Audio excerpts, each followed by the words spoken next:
വേദാന്ത പരിഭാഷ പോലെയുള്ള ഒരു ഗ്രന്ഥം ശരിക്ക് പഠിക്കണമെങ്കിൽ തർക്കശാസ്ത്രത്തിൻ്റെ ബാലപാഠങ്ങളെങ്കിലും അറിഞ്ഞിരിക്കണം. അത് അത്ര ക്ലിഷ്ടമായിട്ടുള്ളൊരു കാര്യമൊന്നുമല്ല. പക്ഷേ നിർഭാഗ്യവശാൽ നമുക്കതിനൊരു സന്ദർഭം വേണ്ട പോലെ കിട്ടുന്നില്ല. അത് തുടക്കത്തിൽ ഒരാളിരുന്ന് പറഞ്ഞതുകൊണ്ട് മാത്രം കാര്യമില്ല. തർക്കശാസ്ത്രത്തിൻ്റെ അഭ്യാസം എന്ന് പറഞ്ഞു കഴിഞ്ഞാൽ ഒരു പുതിയ ഭാഷ അഭ്യസിക്കുന്നത് പോലെയാണ്. അത് നിങ്ങളെക്കൊണ്ട് പറയിപ്പിച്ച് അങ്ങനെ പഠിപ്പിച്ചെടുത്തതിന് ശേഷം ശാസ്ത്രത്തിൽ വ്യുത്പത്തി ഉണ്ടാക്കുക എന്ന് പറയും. വ്യുത്പത്തി അങ്ങനൊരു വാക്ക് എന്തർത്ഥത്തിലാണ് ഉപയോഗിക്കുന്നത്? ഒരു ശാസ്ത്രത്തെ പഠിക്കാനുള്ള സാമർഥ്യം ഉണ്ടാവുക, അതാണ് ആദ്യം. ഒരാൾ വൃത്തിയായിട്ട് പറഞ്ഞു കഴിഞ്ഞാൽ അതിനെ ഗ്രഹിക്കാനുള്ള ഒരു സാമർഥ്യം, പദാർത്ഥങ്ങളെ വിവേചനം ചെയ്യാനുള്ള ഒരു സാമർഥ്യം, ഇതൊക്കെ നേടിയെടുക്കുന്നതിനാണ് വ്യുത്പത്തി ഉണ്ടാവുക എന്ന് പറയാം. അപ്പോൾ തുടക്കത്തിൽ നമുക്ക് വ്യുത്പത്തി ഉണ്ടാവാൻ തർക്കശാസ്ത്രം പഠിച്ച് അങ്ങനെ പഠിക്കുന്ന ഒരു ക്രമമാണ് നമ്മുടെ പൂർവികന്മാർ അനുഷ്ഠിച്ചിട്ടുള്ളത്. ഇപ്പോഴും സാമ്പ്രദായികമായിട്ട് ഗ്രന്ഥങ്ങൾ പഠിക്കുന്നവർ അങ്ങനെയാണ് ചെയ്യുന്നത്. അപ്പോൾ അത് നമുക്ക് വേണ്ടത്ര അതിനുള്ള സൗകര്യം കിട്ടാത്തത് കൊണ്ട് ഞാൻ ഇപ്പോൾ ഈ ഗ്രന്ഥം വ്യാഖ്യാനിക്കുമ്പോൾ എല്ലാ വരിയും വായിച്ച അർത്ഥം പറയാൻ മെനക്കെട്ട് കഴിഞ്ഞാൽ നമുക്ക് ഉദ്ദേശിച്ച ഒരു പ്രമേയം ഇതിൽ പറഞ്ഞ് അവസാനിപ്പിക്കാൻ സാധിക്കില്ല. പക്ഷെ പറഞ്ഞങ്ങോട്ട് അവസാനിപ്പിച്ചു എന്നതുകൊണ്ട് മാത്രവും കാര്യമില്ല.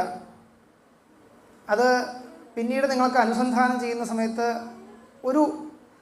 ഒരു പ്രാഥമികമായ ജ്ഞാനമെങ്കിലും അതിൽ നിന്ന് കിട്ടിയിരിക്കണം. എങ്കിൽ ഇത്തരം എന്താ പറയേണ്ട അനുഷ്ഠാനങ്ങളൊക്കെ വെറുതെ ആയി പോകും. 4 ദിവസം ഇവിടെ വന്നിരുന്നു, ക്ലാസ്സുകൾ എടുത്തു, നിങ്ങളതിനെ കേട്ടിരുന്നു, അതുകൊണ്ട് മാത്രം കാര്യമില്ലല്ലോ. അപ്പോൾ ഒരു പ്രാഥമികമായിട്ട് ഈ ഗ്രന്ഥത്തിൻ്റെ ഒരു ആശയം നിങ്ങളിലേക്ക് എത്തുന്നതിന് പാകത്തിന് പരമാവധി സരളമാക്കിയിട്ട് ഞാൻ പറയാനുള്ളൊരു ശ്രമം നടത്തുകയാണ്. അതിന് എത്രയൊക്കെ നമ്മൾ സരളമാക്കി കഴിഞ്ഞാലും ചില ആശയങ്ങൾ നമ്മളുടെ ഉള്ളിലേക്ക് എത്താൻ ബുദ്ധിക്ക് ഒരു ക്രമം ആവശ്യമുണ്ട്. അത് ബുദ്ധി കൂടുന്നതിൻ്റെയും കുറയുന്നതിൻ്റെയും വിഷയമല്ല. അത് എത്ര ബുദ്ധിമാനാണെങ്കിലും ആ രീതിയിൽ അതിനെ പഠിച്ചിട്ടൊരു ശീലം ഉണ്ടെങ്കിൽ മാത്രമേ നേരത്തെ പറഞ്ഞ പോലെ അത്തരം വിഷയങ്ങൾ ഗ്രഹിക്കാൻ പറ്റുള്ളൂ. അപ്പോൾ അത് നിങ്ങൾക്ക് എത്രത്തോളം ശീലം ഉണ്ടെന്ന് എനിക്കറിയില്ല. എങ്കിലും ഒരു ഉദ്ദേശം വെച്ചിട്ട് ഒരു ക്രമത്തിൽ ഞാൻ ഇങ്ങനെ പരമാവധി സരളമായിട്ട് പറയാൻ ഭാവിക്കുകയാണ്. അപ്പോൾ അങ്ങനെ പറയുമ്പോൾ ഇടയിൽ പറയേണ്ടുന്നപ്പോൾ ഒരു ശാസ്ത്രഗ്രന്ഥങ്ങൾ വ്യാഖ്യാനിക്കുമ്പോൾ ഒരു വരി കഴിഞ്ഞ് അടുത്ത വരി വ്യാഖ്യാനിക്കുന്നതിന് മുമ്പ് അതിന് സംഗതി പറയണം. സംഗതി എന്നാണ് ഇതിന് പറയാം. ഈ വരി എന്തിനു വേണ്ടി ആരംഭിച്ചു?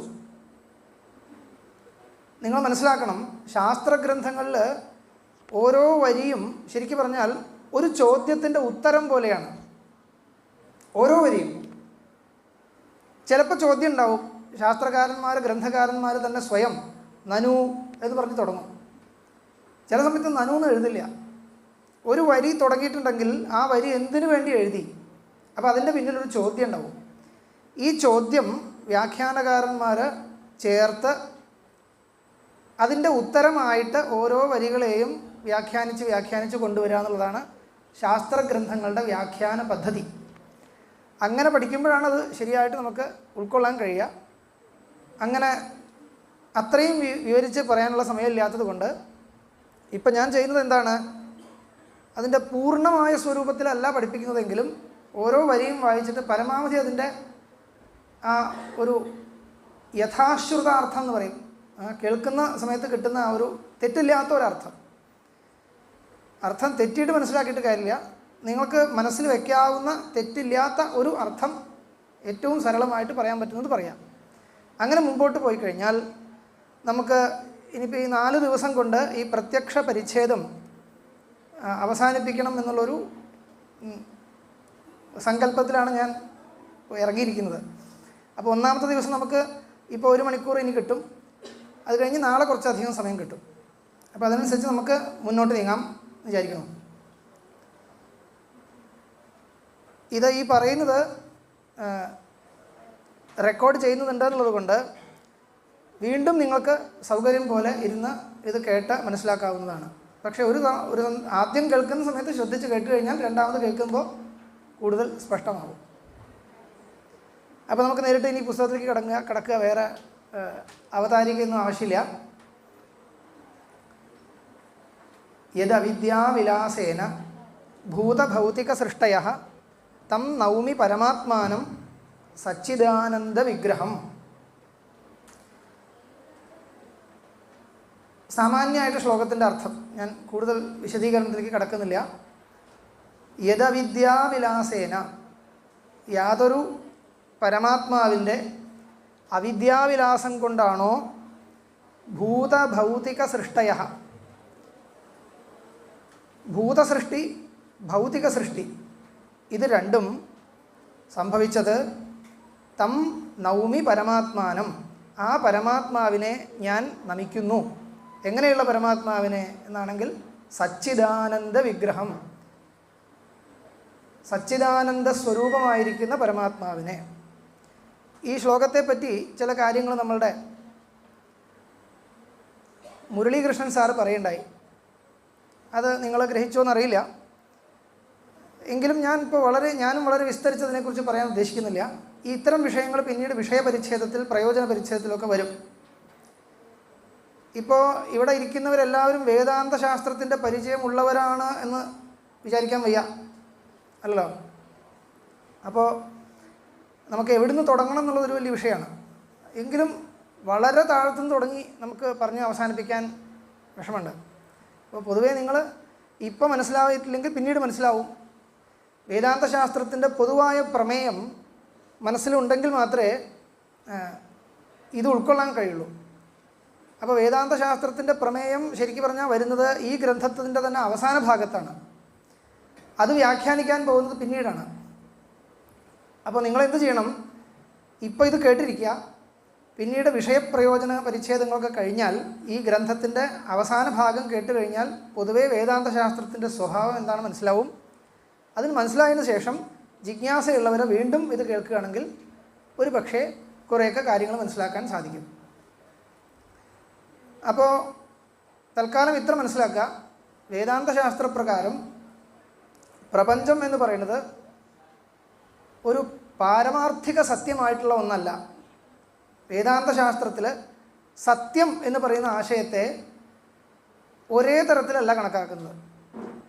പാരമാർത്ഥിക സത്യം, വ്യാവഹാരിക സത്യം, പ്രാതിഭാസിക സത്യം, ഇങ്ങനെ സത്യത്വത്തിന് 3 തലങ്ങളുണ്ട് എന്നുള്ളതാണ് വേദാന്ത ശാസ്ത്രത്തിൻ്റെ ഒരു നിഗമനം. സത്യം എന്ന് പറഞ്ഞാൽ കാണുന്നതൊക്കെ സത്യം അങ്ങനെയല്ല. കയറിൽ പാമ്പിനെ കാണുന്ന സമയത്ത് അത് സത്യമാണെന്ന് തോന്നുന്നു, നമ്മൾ പേടിക്കുന്നു, പക്ഷേ പിന്നീട് അത് സത്യമല്ല എന്ന് മനസ്സിലാക്കുന്നു. പക്ഷേ സത്യമാണെന്ന് തോന്നി, അതുകൊണ്ട് മാത്രം അതിന് യോജിക്കുന്ന ഒരു സത്യത്വം കൽപ്പിച്ചേ മതിയാവും. അത്തരം സത്യത്വത്തിനാണ് പ്രാതിഭാസിക സത്യത്വം എന്ന് പറയാം. ആ കാണുന്ന സമയത്ത് മാത്രം സത്യമായിട്ട് തോന്നുന്ന, പെട്ടെന്ന് തന്നെ അത് മറഞ്ഞു പോകുന്ന അത്തരം സത്യത്വം, അതിനെയാണ് പ്രാതിഭാസിക സത്യം എന്ന് പറയാം. ഇതൊക്കെ ചുരുക്കത്തിൽ നമ്മൾ തുടക്കത്തിൽ മനസ്സിലാക്കി വെക്കണം.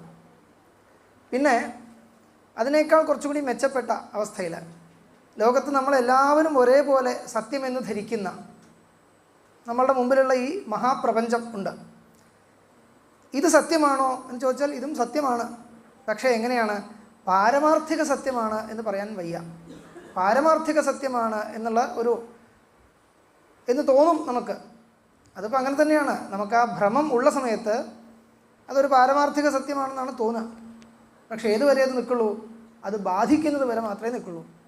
അപ്പോൾ ഈ പ്രപഞ്ചം മുഴുവൻ തന്നെ, ഈ കാണുന്ന പ്രപഞ്ചം മുഴുവൻ തന്നെ ബ്രഹ്മജ്ഞാനത്തെ കൊണ്ട് ബാധിക്കപ്പെടേണ്ടതാണ്. അങ്ങനെ ബാധിച്ചു കഴിഞ്ഞാൽ ഉറക്കത്തിൽ നിന്ന് എഴുന്നേറ്റ ഒരാൾ, സ്വപ്നത്തിൽ നിന്ന് എഴുന്നേറ്റ ഒരാളുടെ അവസ്ഥയാണ് ഈ ബ്രഹ്മജ്ഞാനിക്ക് സംഭവിക്കാൻ പോകുന്നത്. അങ്ങനെ ഈ ബ്രഹ്മജ്ഞാനം, ബ്രഹ്മസാക്ഷാത്കാരം എന്ന് പറയുന്ന ആ ഒരു അവസ്ഥ കൈവരിക്കുന്നത് വരെ മാത്രമേ ഈ പറയുന്ന വ്യവഹാരങ്ങൾ മുഴുവൻ ഉള്ളൂ. പക്ഷേ അത് വരുന്നത് വരെ ഈ വ്യവഹാരങ്ങളൊക്കെ ഇങ്ങനെ തന്നെ സംഭവിക്കുകയും ചെയ്യും. ഇതാണ് വേദാന്ത ശാസ്ത്രത്തിൻ്റെ നിലപാട്. ഇങ്ങനെ ഒരു നിലപാടെടുക്കാൻ കാരണം എന്താണെന്ന് ചോദിച്ചു കഴിഞ്ഞാൽ ശ്രുതിവാക്യങ്ങൾ, ഉപനിഷത്തിലത്തെ വാക്യങ്ങൾ നമുക്ക് കാണിച്ചു തരുന്ന ഒരാശയം ഇതാണ്. അതുകൊണ്ടാണ്, വേറൊന്നുമല്ല. നമ്മളായിട്ട് അങ്ങനെ തീരുമാനം എടുത്തതല്ല. ഇങ്ങനെ ഒരു തീരുമാനം എടുത്തിട്ടില്ലായിരുന്നുവെങ്കിൽ ഉപനിഷത്ത് വാക്യങ്ങൾ, ഉപനിഷത്തിലുള്ള ശ്രുതിവാക്യങ്ങൾ മുന്നോട്ട് വയ്ക്കുന്ന ആശയം ഏകമേവ അദ്വിതീയം, നേഹനാനാസ്തി കിഞ്ചന, തത്വമസി മുതലായ വാക്യങ്ങളെ കൊണ്ട് ഉദ്ദേശിക്കുന്ന അഭിപ്രായം നമുക്ക് വ്യാഖ്യാനിക്കാൻ സാധിക്കില്ല. അപ്പോൾ ശ്രുതി കാണിച്ചു തരുന്ന ഒരു അഭിപ്രായത്തെ വ്യാഖ്യാനിക്കണമെങ്കിൽ ചിലതൊക്കെ നമുക്ക് അതിൻ്റെ ഇടയിൽ കൂടെ വരികൾക്കിടയിലൂടെ വായിക്കുക എന്ന് പറയില്ലേ, വരികൾക്കിടയിലൂടെ വായിക്കുക എന്ന ആലങ്കാരിക ഭാഷയാണ്. ശാസ്ത്രത്തിൻ്റെ ഭാഷയിൽ അർത്ഥാപത്തി കൊണ്ട്, ശ്രുതാർത്ഥാപത്തി കൊണ്ട് കൽപ്പിക്കുക എന്ന് പറയും. ഒന്ന് കേട്ട് കഴിഞ്ഞാൽ അതിനെ ഉപപാദിപ്പിക്കുന്നതിന് വേണ്ടി എന്തൊക്കെ തീരുമാനങ്ങൾ എടുക്കണമോ അതൊക്കെ നമ്മൾ എടുക്കും. അങ്ങനെയാണ്. കേൾക്കുന്നത് മാത്രം അതേപോലെ എടുക്കില്ല. അതിനാണ് പറയുക ശ്രുതാർത്ഥാപത്തി എന്ന് പറയും. ഒരു പ്രമാണം ഇതിൽ വരാൻ പോകുന്നതാണ്. അവിടെ ഇരിക്കുന്ന ഒരാളോട് ഇവിടെ വരൂ എന്ന് പറഞ്ഞു കഴിഞ്ഞാൽ അവിടുന്ന് എഴുന്നേറ്റിട്ട് വരൂ എന്നർത്ഥം കിട്ടുന്നില്ലേ? അത് എവിടുന്നേ കിട്ടിയേ? ഇവിടെ വരൂ എന്നല്ലേ ഞാൻ പറഞ്ഞുള്ളൂ. ഇവിടെ വരൂ എന്ന് പറഞ്ഞു കഴിഞ്ഞാൽ അവിടുന്ന് എഴുന്നേറ്റിട്ട് വരണം എന്നാണോ ഞാൻ പറഞ്ഞത്? എഴുന്നേൽക്കാതെ തന്നെ വരണം എന്നാണോ പറഞ്ഞേ? എന്താ പറഞ്ഞേ? എഴുന്നേറ്റിട്ട് വരണം എന്നല്ലേ? പക്ഷേ എഴുന്നേറ്റിട്ട് വരണം എന്ന് ഞാൻ പറഞ്ഞില്ലല്ലോ. ഇവിടെ വരൂ എന്നല്ലേ പറഞ്ഞുള്ളൂ. പിന്നെ എഴുന്നേറ്റിട്ടെന്ന് എവിടുന്ന അർത്ഥം കിട്ടിയത്? ഇതാണ് ശ്രുതാർത്ഥാപത്തി. മനസ്സിലായോ? എഴുന്നേൽക്കാതെ അവിടുന്ന് വരാൻ സാധിക്കില്ല.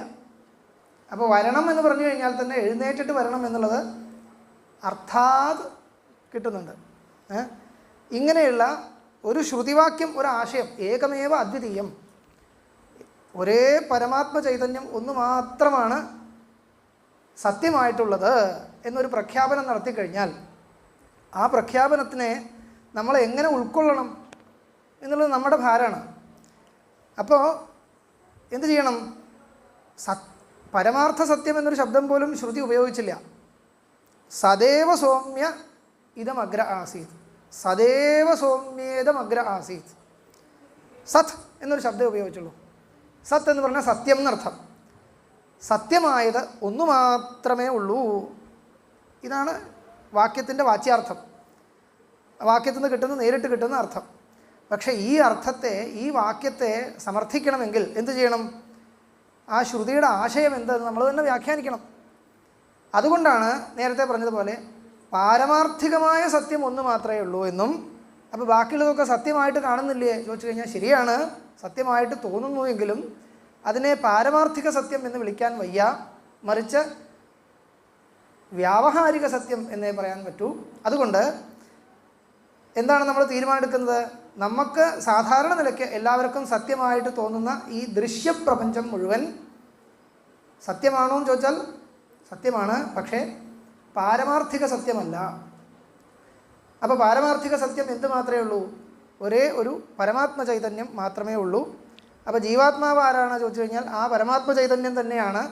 ജീവാത്മാവിൻ്റേതായ ഈ പ്രത്യേകതകൾ എന്ന് പറഞ്ഞാൽ വ്യക്തിത്വത്തിനോട് ചേർത്ത് നമ്മൾ കാണുന്ന എന്തൊക്കെ ഉണ്ടോ അതൊക്കെ ഞാൻ എന്ന് അഭിമാനിക്കുന്നതെല്ലാം പ്രപഞ്ചത്തിനോട് ചേർന്നതാണ്. അതെല്ലാം മിഥ്യയാണ്. ബാക്കിയുള്ള ചൈതന്യം കേവലം പരമാത്മാവിൻ്റെ സ്വരൂപം എന്താണോ അതുതന്നെയാണ്. ഇത്രയും പറഞ്ഞ് നിർത്തിക്കഴിഞ്ഞാൽ തത്വമസി എന്ന വാക്യത്തിൻ്റെ അർത്ഥം കിട്ടും. അപ്പോൾ ഇങ്ങനെയൊക്കെയാണ് വേദാന്ത ശാസ്ത്രത്തിൻ്റെ പൊതുവേ ഉള്ള ഒരു ഗതി. അപ്പോൾ അത് നോക്കിക്കഴിഞ്ഞാൽ എന്ത് മനസ്സിലാക്കാം? ഈ കാണുന്ന പ്രപഞ്ചം മുഴുവൻ അവിദ്യാവിലാസമാണ്. അവിദ്യാവിലാസമാണെന്നൊരു ഭാഷ ഉപയോഗിക്കുന്നത് എന്തിനു വേണ്ടിയാണ്? പരമാർത്ഥ സത്യമല്ല എന്ന് കാണിക്കാൻ വേണ്ടിയിട്ടാണ്. അവിദ്യാവിലാസം എന്ന് വെച്ചാൽ എന്താ അർത്ഥം? ഒരു ഇന്ദ്രജാലക്കാരൻ, മെജീഷ്യൻ എന്ന് പറയില്ലേ, ഒരു ഐന്ദ്രജാലികൻ തൻ്റെ മുമ്പിലിരിക്കുന്നവരൊക്കെ കാണിച്ചു കൊടുക്കുന്ന വസ്തുക്കളെ പോലെ. അത് ഉള്ളതാണോ എന്ന് ചോദിച്ചു കഴിഞ്ഞാൽ ഉള്ളത് വേറെ തരത്തിൽ കാണുന്നു അത്രയേ ഉള്ളൂ. വാസ്തവത്തിൽ കാണുന്ന പോലെയല്ല അത്. അപ്പോൾ മായാജാലം എന്നല്ലേ നമ്മൾ പറയാം. മായാജാലം എന്ന് പറഞ്ഞാൽ പരമാത്മാവിൻ്റെ മായ കൊണ്ടാണ് ഇതൊക്കെ കാണുന്നത് എന്നൊരു ഒരു ഒരു പറയുന്ന രീതി നമുക്ക് പ്രസിദ്ധമാണ്. മായാമയമായ പ്രപഞ്ചം എന്നൊക്കെ പറയാറില്ലേ? പരമാത്മാവിൻ്റെ മായ കൊണ്ട് ഇതെല്ലാം കാണുന്നു. ആ വാക്ക് തന്നെ ഉപയോഗിക്കുന്നത് എന്തിനാണ്? മായ എന്ന് പറയുന്ന ഒരു ശക്തി. ആ ശക്തിയുടെ സ്വഭാവം ലോകത്തിൽ എന്താണ്? ഇല്ലാത്തത് ഉള്ളതായിട്ട് തോന്നിക്കുന്ന ശക്തിയാണ് മായ. ഉള്ളത് ഇല്ലാത്തതായിട്ട് തോന്നിക്കുന്നതും ഇല്ലാത്തത് ഉള്ളതായിട്ട് തോന്നിക്കുകയും ചെയ്യുന്ന ശക്തിക്കാണ് മായ എന്ന് പറയുക. അതുകൊണ്ടാണ് എന്താ പറയുക, മായാവി എന്നൊക്കെ പറയുന്ന ആ ശബ്ദം ഇല്ലാത്തത് കാണിക്കുന്ന ശക്തിയാണ്. ശക്തി തന്നെയാണ്, ശക്തിയല്ല എന്ന് പറയുന്നില്ല, പക്ഷേ ആ ശക്തിയുടെ സ്വഭാവം ഇതാണ്. അങ്ങനെയുള്ള ശക്തിയുടെ പ്രതിഫലനമാണ് പ്രപഞ്ചം മുഴുവൻ എന്ന് കാണിക്കുന്നതിന് വേണ്ടിയാണ് ഗ്രന്ഥങ്ങളിലും ശ്രുതികളിലും പുരാണങ്ങളിലും എല്ലാത്തിലും ഈ മായാമയം എന്നുള്ള വാക്ക് പ്രാധാന്യം ഉപയോഗിക്കുന്നത്. അപ്പോൾ അതുപോലെ തന്നെ ഇവിടെയും അവിദ്യാവിലാസേന, മായ എന്നൊക്കെ ചെറിയ ചെറിയ വസ്തു ഒന്ന് തന്നെയാണ്. അതിന് ചെറിയ ആ വാക്കിൻ്റെ പ്രയോഗത്തിൽ ചെറിയ അർത്ഥവ്യത്യാസമുണ്ട്, അത്രയേ ഉള്ളൂ. ഒന്നിനെക്കുറിച്ച് തന്നെയാണ് പറയുന്നത്. അപ്പോൾ യത് അവിദ്യാവിലാസേന, യാതൊരു പരമാത്മാവിൻ്റെ അവിദ്യാവിലാസം കൊണ്ടാണോ മായ കൊണ്ടാണോ ഈ കാണുന്ന ഭൂതഭൗതിക സൃഷ്ടികൾ, ഭൂതസൃഷ്ടി ഭൗതിക സൃഷ്ടി രണ്ട് തരത്തിലാണ്. സൃഷ്ടി ഭൂതങ്ങളെന്ന് പറഞ്ഞാൽ നമുക്കറിയാം പഞ്ചഭൂതങ്ങൾ, പൃഥിവി, ജലം, തേജസ്, വായു, ആകാശം. ഈ കാണുന്ന പ്രപഞ്ചത്തിൻ്റെ ഏറ്റവും മൂലഭൂതമായ ഘടകങ്ങൾ ഇവയെ സൃഷ്ടിക്കുന്നതിനാണ് ഭൂതസൃഷ്ടി എന്ന് പറയാം. പിന്നെയോ ഈ ഭൂതങ്ങൾ പരസ്പരം മിശ്രിതമായിട്ട് പഞ്ചീകരണം എന്നൊരു വാക്ക് പിന്നീട് വരും, അതിൻ്റെ വ്യാഖ്യാനം വരും. പഞ്ചീകൃതമായതിനു ശേഷം നമ്മുടെ ഭോഗയോഗ്യമായിരിക്കുന്ന ഉപയോഗയോഗ്യമായ ഈ പ്രപഞ്ചം എന്ന് പറഞ്ഞാൽ നമ്മൾ വ്യവഹരിക്കുന്ന ഈ ബാഹ്യപ്രപഞ്ചം സൃഷ്ടിക്കപ്പെടുന്നത് എന്ന് പറയുന്നു. അപ്പോൾ ഇതാണ് ഭൗതികം എന്ന് പറയുന്നത്. ഭൂതത്തിൽ നിന്നുണ്ടായത് ഭൗതികം. ഇങ്ങനെ ഭൂതസൃഷ്ടി ഭൗതിക സൃഷ്ടി ഇത് രണ്ടും യാതൊരു പരമാത്മാവിൻ്റെ അവിദ്യാവിലാസം കൊണ്ടാണോ സംഭവിക്കുന്നത്, അങ്ങനെയുള്ള പരമാത്മാവിനെ ഞാൻ നമസ്കരിക്കുന്നു. അദ്ദേഹത്തിൻ്റെ വാസ്തവത്തിലുള്ള സ്വരൂപം എന്താണ് എന്ന് ചോദിച്ചു കഴിഞ്ഞാൽ സച്ചിദാനന്ദ വിഗ്രഹം. കേവലം സദ്രൂപമാണ്, ചിദ്രൂപമാണ്, ആനന്ദസ്വരൂപമാണ്. സദ്രൂപം എന്നുള്ളതിന് ബാധിക്കപ്പെടാത്ത സ്വരൂപത്തിനെയാണ് സദ്രൂപം എന്ന് പറയാം. സദ്രൂപം എന്ന വാക്കിനർത്ഥം ഒരിക്കലും ബാധിക്കപ്പെടാത്ത സ്വരൂപം, സദ്രൂപം. ചിദ്രൂപം എന്ന് പറഞ്ഞു കഴിഞ്ഞാൽ ജ്ഞാനസ്വരൂപം എന്നർത്ഥം. ജ്ഞാനം തന്നെ വസ്തുവിനെ പ്രകാശിപ്പിക്കുന്ന ശക്തിക്കാണ് ജ്ഞാനം എന്ന് പറയാം. ആ ജ്ഞാനം തന്നെ സ്വരൂപമായിട്ടുള്ളത് ആർക്കാണോ അങ്ങനെയുള്ള ആളെയാണ് ജ്ഞാനസ്വരൂപ, ചിദ്രൂപ എന്ന് പറയാം. പിന്നെ ആനന്ദ എന്ന് പറഞ്ഞു കഴിഞ്ഞാൽ സുഖം. അത് യാതൊരു ആളുടെ സ്വരൂപം തന്നെയാണോ അങ്ങനെയുള്ള സ്വരൂപത്തോടു കൂടിയ. തൽക്കാലം ഇത്ര വ്യാഖ്യാനം മതി, ഇനി മുന്നോട്ട് പോകാം. അപ്പോൾ മംഗളശ്ലോകം വ്യാഖ്യാനിച്ചു കഴിഞ്ഞു. ഇന്ന് ചുരുങ്ങിയ പക്ഷം പ്രമാലക്ഷണം കഴിയുന്നവരേക്കും വ്യാഖ്യാനിക്കണം എന്നാണ് ഇപ്പോൾ ഉദ്ദേശിക്കുന്നത്. ഇനിയുള്ള ശ്ലോകങ്ങൾ നമുക്ക് വിസ്തരിക്കേണ്ട ആവശ്യമില്ല, വേഗം അർത്ഥം പറഞ്ഞു പോവുക വേണ്ടു. യത് അന്തേവാസി പഞ്ചാസ്യൈർ നിരസ്താ ഭേദിവാരണാ തം പ്രണൗമി നൃസിംഹാഖ്യം യതീന്ദ്രം പരമം ഗുരും. നൃസിംഹാഖ്യം യതീന്ദ്രം പരമം ഗുരും പ്രണൗമി. അദ്വൈത ആചാര്യന്മാരുടെ പരമ്പരയിൽ നൃസിംഹാശ്രമികൾ എന്ന് പറയുന്ന മഹാനായിട്ടുള്ളൊരു യതിവര്യൻ ഉണ്ടായിരുന്നു. അദ്വൈത ദീപിക മുതലായിട്ടുള്ള ഗ്രന്ഥങ്ങൾ അദ്ദേഹം എഴുതിയിട്ടുണ്ട്. പഞ്ചപാദിക വിവരണത്തിന് വ്യാഖ്യാനം എഴുതിയിട്ടുണ്ട്. അങ്ങനെയുള്ള മഹാനുഭാവനായിട്ടുള്ള നൃസിംഹാശ്രമികൾ എന്ന് പറയുന്ന അദ്ദേഹം ആരായിരുന്നു എന്ന് ചോദിച്ചു കഴിഞ്ഞാൽ പരമഗുരുവായിരുന്നു. ഇദ്ദേഹത്തിൻ്റെ ഈ ഗ്രന്ഥത്തിൻ്റെ വേദാന്ത പരിഭാഷയുടെ കർത്താവായിരിക്കുന്ന ധർമ്മരാജാധ്വരീന്ദ്രൻ്റെ പരമഗുരു. പരമഗുരു എന്ന് പറഞ്ഞാൽ ആരാണ്? ഗുരുവിൻ്റെ ഗുരു. ഗുരുവിൻ്റെ ഗുരുവായിരുന്നു ഈ നൃസിംഹാശ്രമികൾ. അദ്ദേഹത്തിനെ സ്തുതിക്കുകയാണ്. യത് അന്തേവാസി പഞ്ചാസ്യൈർ നിരസ്താഹ ഭേദിവാരണാ. അന്തേവാസികൾ എന്ന് പറഞ്ഞാൽ ആരാണ്? ശിഷ്യന്മാർ. അന്തേവാസി എന്ന ശബ്ദത്തിന് ശിഷ്യൻ എന്നർത്ഥമാണ്. യാതൊരു യതീന്ദ്രൻ്റെ ശിഷ്യന്മാരാകുന്ന പഞ്ചാസ്യൈഹി, പഞ്ചാസ്യ എന്ന് പറഞ്ഞാൽ സിംഹം എന്നർത്ഥം. ശിഷ്യന്മാർ തന്നെ സിംഹങ്ങളാണ്, സിംഹങ്ങളെ പോലെയാണ്. പഞ്ചാസ്യ, പഞ്ച എന്ന് പറഞ്ഞാൽ എന്താണ്? 5 എന്നാണ്. അങ്ങനെയല്ല, വിസ്തൃതം എന്നർത്ഥത്തിലാണ്. പചി വിസ്താരേ എന്നൊരു ധാതു. പ്രപഞ്ച എന്ന് പറയില്ലേ, പ്രപഞ്ച എന്ന വാക്ക് തന്നെ എങ്ങനെ വന്നത്? പ്രകർഷേണ വിസ്തൃതമായത് എന്നർത്ഥത്തിലാണ് പ്രപഞ്ച. അപ്പോൾ അതുപോലെ പഞ്ചാസ്യ എന്ന സിംഹത്തിന് പേരുണ്ട്, വിസ്തൃതമായ ആസ്യത്തോടു കൂടിയ മുഖം. അപ്പോൾ അന്തേവാസികളാകുന്ന പഞ്ചാസ്യന്മാർ, യാതൊരു മഹാനുഭാവൻ്റെ അന്തേവാസികൾ ശിഷ്യന്മാരാകുന്ന സിംഹങ്ങൾ, ശിഷ്യസിംഹങ്ങൾ, അവരാൽ തന്നെ ഭേദിവാരണാഹ നിരസ്താഹ. വാരണ എന്ന് പറഞ്ഞാൽ ആരാണ്? ആന. വാരണം എന്ന വാക്കിനർത്ഥം ആന എന്നാണ്. ഭേദി എന്ന വാക്കിനർത്ഥം ദ്വൈതികൾ, ഭേദവാദികൾ എന്ന് പറഞ്ഞാൽ അദ്വൈതത്തെ എതിർക്കുന്ന ദ്വൈത സിദ്ധാന്തത്തെ മുന്നോട്ട് വയ്ക്കുന്നവർ. ഭേദികൾ, ദ്വൈതികളാകുന്ന ആനകൾ യാതൊരു സിംഹങ്ങളാൽ നിരസ്തന്മാരായിത്തീർന്നുവോ. ആരാണ് സിംഹങ്ങൾ ഇവിടെ? ശിഷ്യന്മാർ. അപ്പോൾ ശിഷ്യന്മാർ തന്നെ മതി ഈ ദ്വൈതി വർഗത്തെയൊക്കെ പരാജയപ്പെടുത്താൻ. ആനയുടെ കരുത്തിന് മുമ്പിൽ, അല്ല, സിംഹത്തിൻ്റെ കരുത്തിന് മുമ്പിൽ ആനയുടെ കരുത്ത് നിഷ്പ്രഭമാവും എന്നൊരു പൊതുവെ ഒരു പറച്ചിലുണ്ട്, അത് വെച്ചിട്ട് എഴുതുന്നതാണ്. അപ്പോൾ യാതൊരു മഹാനുഭാവൻ്റെ ശിഷ്യന്മാരാകുന്ന സിംഹങ്ങളാൽ ദ്വൈതവാദികളാകുന്ന ഗജങ്ങൾ പരാജയപ്പെട്ടുവോ, അപ്രകാരമുള്ള ആ യതീന്ദ്രനായിരിക്കുന്ന പരമഗുരുവിനെ ഞാൻ പ്രണമിക്കുന്നു. ശ്ലോകത്തിന് അർത്ഥമായില്ലേ? അടുത്തത് ശ്രീമദ് വെങ്കടനാഥാഖ്യാൻ വേലാങ്കുടി നിവാസിന ജഗദ്ഗുരൂനഹം വന്ദേ സർവതന്ത്ര പ്രവർത്തകാൻ. വെങ്കടനാഥ എന്ന പേരുള്ള ജഗദ്ഗുരു മിക്കവാറും ആ കാലത്തുണ്ടായിരുന്ന മഠാധിപതികളായിരുന്നെങ്കിലായിരിക്കാം. അദ്ദേഹത്തിനെ പ്രണമിക്കുന്നു. വേലാങ്കുടി നിവാസി, വേലാങ്കുടി എന്നൊരു ഗ്രാമം തമിഴ്നാട്ടിലുണ്ട്, അവിടെ വസിക്കുന്ന ഉള്ള ശ്രീമദ് വെങ്കടനാഥാഖ്യാൻ വേലാങ്കുടി നിവാസിന ജഗദ്ഗുരൂനഹം വന്ദേ സർവതന്ത്ര പ്രവർത്തകാൻ. തന്ത്രം എന്ന് പറഞ്ഞാൽ ശാസ്ത്രം, എല്ലാ ശാസ്ത്രങ്ങളിലും പ്രവർത്തിക്കുന്ന ആ മഹാനുഭാവനെ ഞാൻ നമിക്കുന്നു.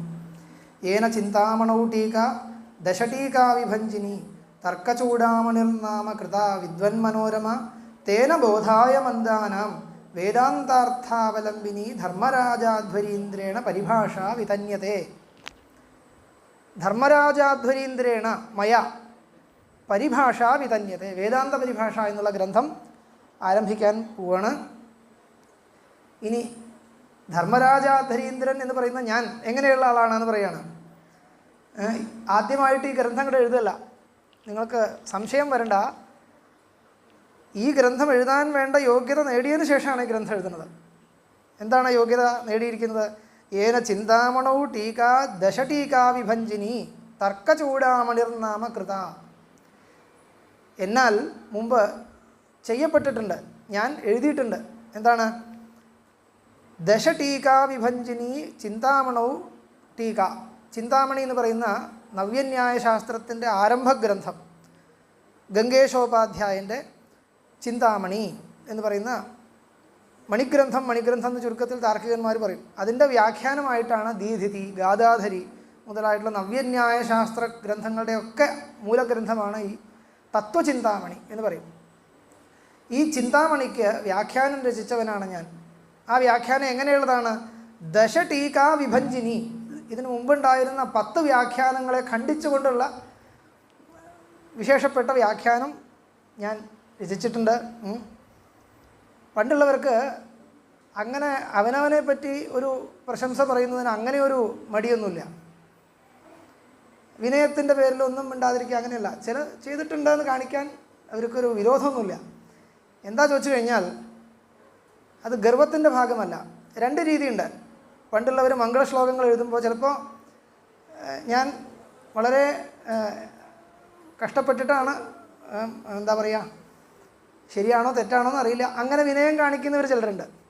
ചിലരങ്ങനെയല്ല, ആർജവത്തോട് കൂടിയിട്ട് ഞാൻ ചില പ്രയത്നങ്ങൾ ചെയ്തിട്ട് അങ്ങനെ തന്നെയാണ് ഈ ഗ്രന്ഥം എഴുതിയിരിക്കുന്നത്, അതുകൊണ്ട് നിങ്ങളിതിൻ്റെ പ്രാമാണ്യത്തെക്കുറിച്ച് ശങ്കിക്കേണ്ട എന്ന് തുറന്നു പറയുന്നവരുണ്ട്. 2 രീതിയുണ്ട് എന്ന് വെച്ചാൽ മതി. അപ്പോൾ അങ്ങനെയുള്ള ചിന്താമണി ഗ്രന്ഥത്തിന് ടീകയൊക്കെ എഴുതിയിട്ടുള്ള ആളാണ് ഞാൻ. തർക്കചൂടാമണിർ നാമകൃത, തർക്കചൂടാമണി എന്ന് പറയുന്ന ഒരു വ്യാഖ്യാനം ഞാൻ എഴുതിയിട്ടുണ്ട്.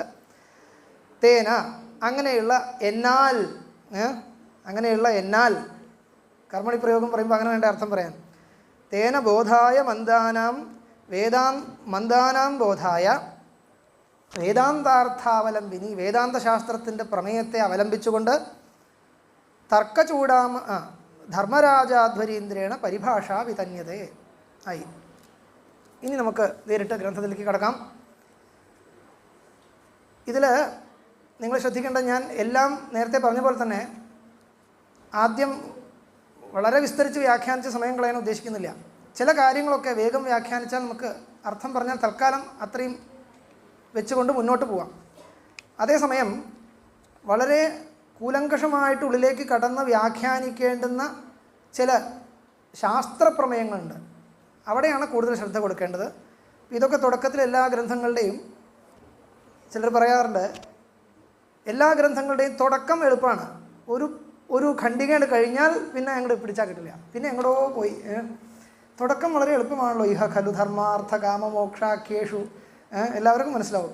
ചതുർവിധ പുരുഷാർത്ഥേഷു മോക്ഷ ഏവ പരമപുരുഷാർത്ഥ. 4 പുരുഷാർത്ഥങ്ങൾ നമുക്കുണ്ട്: ധർമ്മം, അർത്ഥം, കാമം, മോക്ഷം. അതിൽ മോക്ഷം തന്നെയാണ് പരമപുരുഷാർത്ഥം. ഏറ്റവും ഉത്കൃഷ്ടമായിട്ടുള്ള പുരുഷാർത്ഥം മോക്ഷം തന്നെയാണ്. ഇങ്ങനെ പറഞ്ഞ് മുമ്പിലേക്ക് പോകാം അല്ലേ? എന്തൊക്കെയാണ് ധർമ്മം, അർത്ഥം, കാമം, മോക്ഷം? ധർമ്മം എന്ന് പറഞ്ഞാൽ എന്താണ്? അർത്ഥം എന്ന് പറഞ്ഞാൽ എന്താണ്? കാമം എന്ന് പറഞ്ഞാൽ എന്താണ്? എല്ലാം പുരുഷാർത്ഥങ്ങളാണ്. പുരുഷൻ നമ്മളാൽ അർത്ഥിക്കപ്പെടുന്നത്. പുരുഷേണ അർത്ഥ്യതേ ഇത് പുരുഷാർത്ഥ. നമ്മളാൽ അർത്ഥിക്കപ്പെടുന്നത്, ഇതെനിക്ക് വേണം എന്നിങ്ങനെ ആഗ്രഹിക്കുന്നത് എന്തിനെയോ അതിനെയാണ് പുരുഷാർത്ഥം എന്ന് വിളിക്കുക. അപ്പോൾ എന്തൊക്കെയാണ് നമുക്ക് ആവശ്യം ചോദിച്ചു കഴിഞ്ഞാൽ, നമുക്ക് ആവശ്യം സുഖമാണ്. ശരി, സുഖം നേരിട്ട് അങ്ങോട്ട് കിട്ടുന്നതല്ല. സുഖത്തിന് കാരണമായിട്ടുള്ള എന്തൊക്കെയാണോ അതിനെയൊക്കെ നമ്മൾ ആഗ്രഹിക്കും. അങ്ങനെയാണ് നമ്മളുടെ സ്വഭാവം.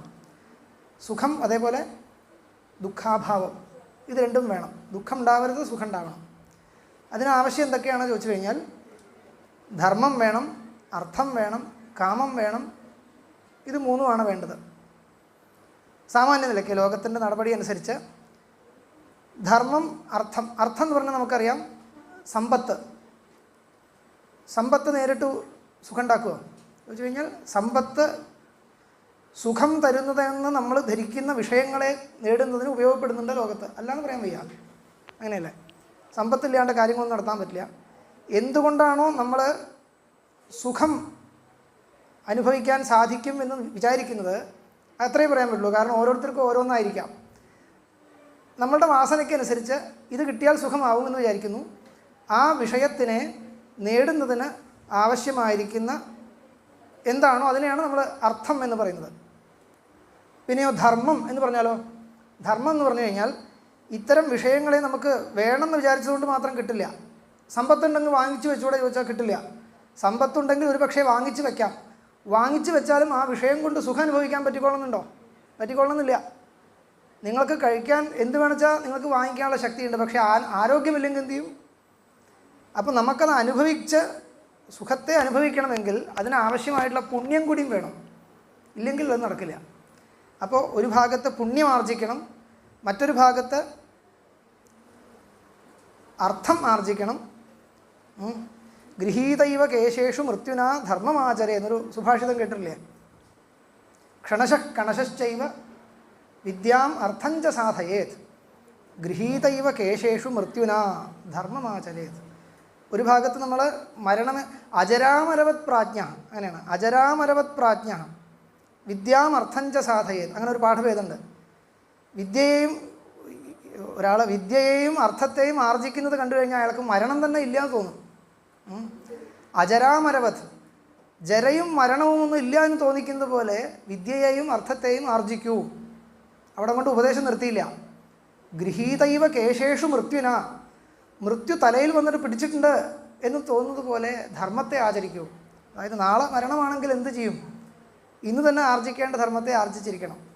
അപ്പോൾ ധർമ്മത്തെ ആർജിക്കുന്നതിൽ വിട്ടുവീഴ്ച ഇല്ലാതെ കൊണ്ട് മറ്റു പുരുഷാർത്ഥങ്ങളെ ആർജിക്കാനുള്ള അധികാരമാണ് നമുക്ക് ലോകത്ത് ധർമ്മശാസ്ത്രങ്ങൾ തന്നിട്ടുള്ളത്.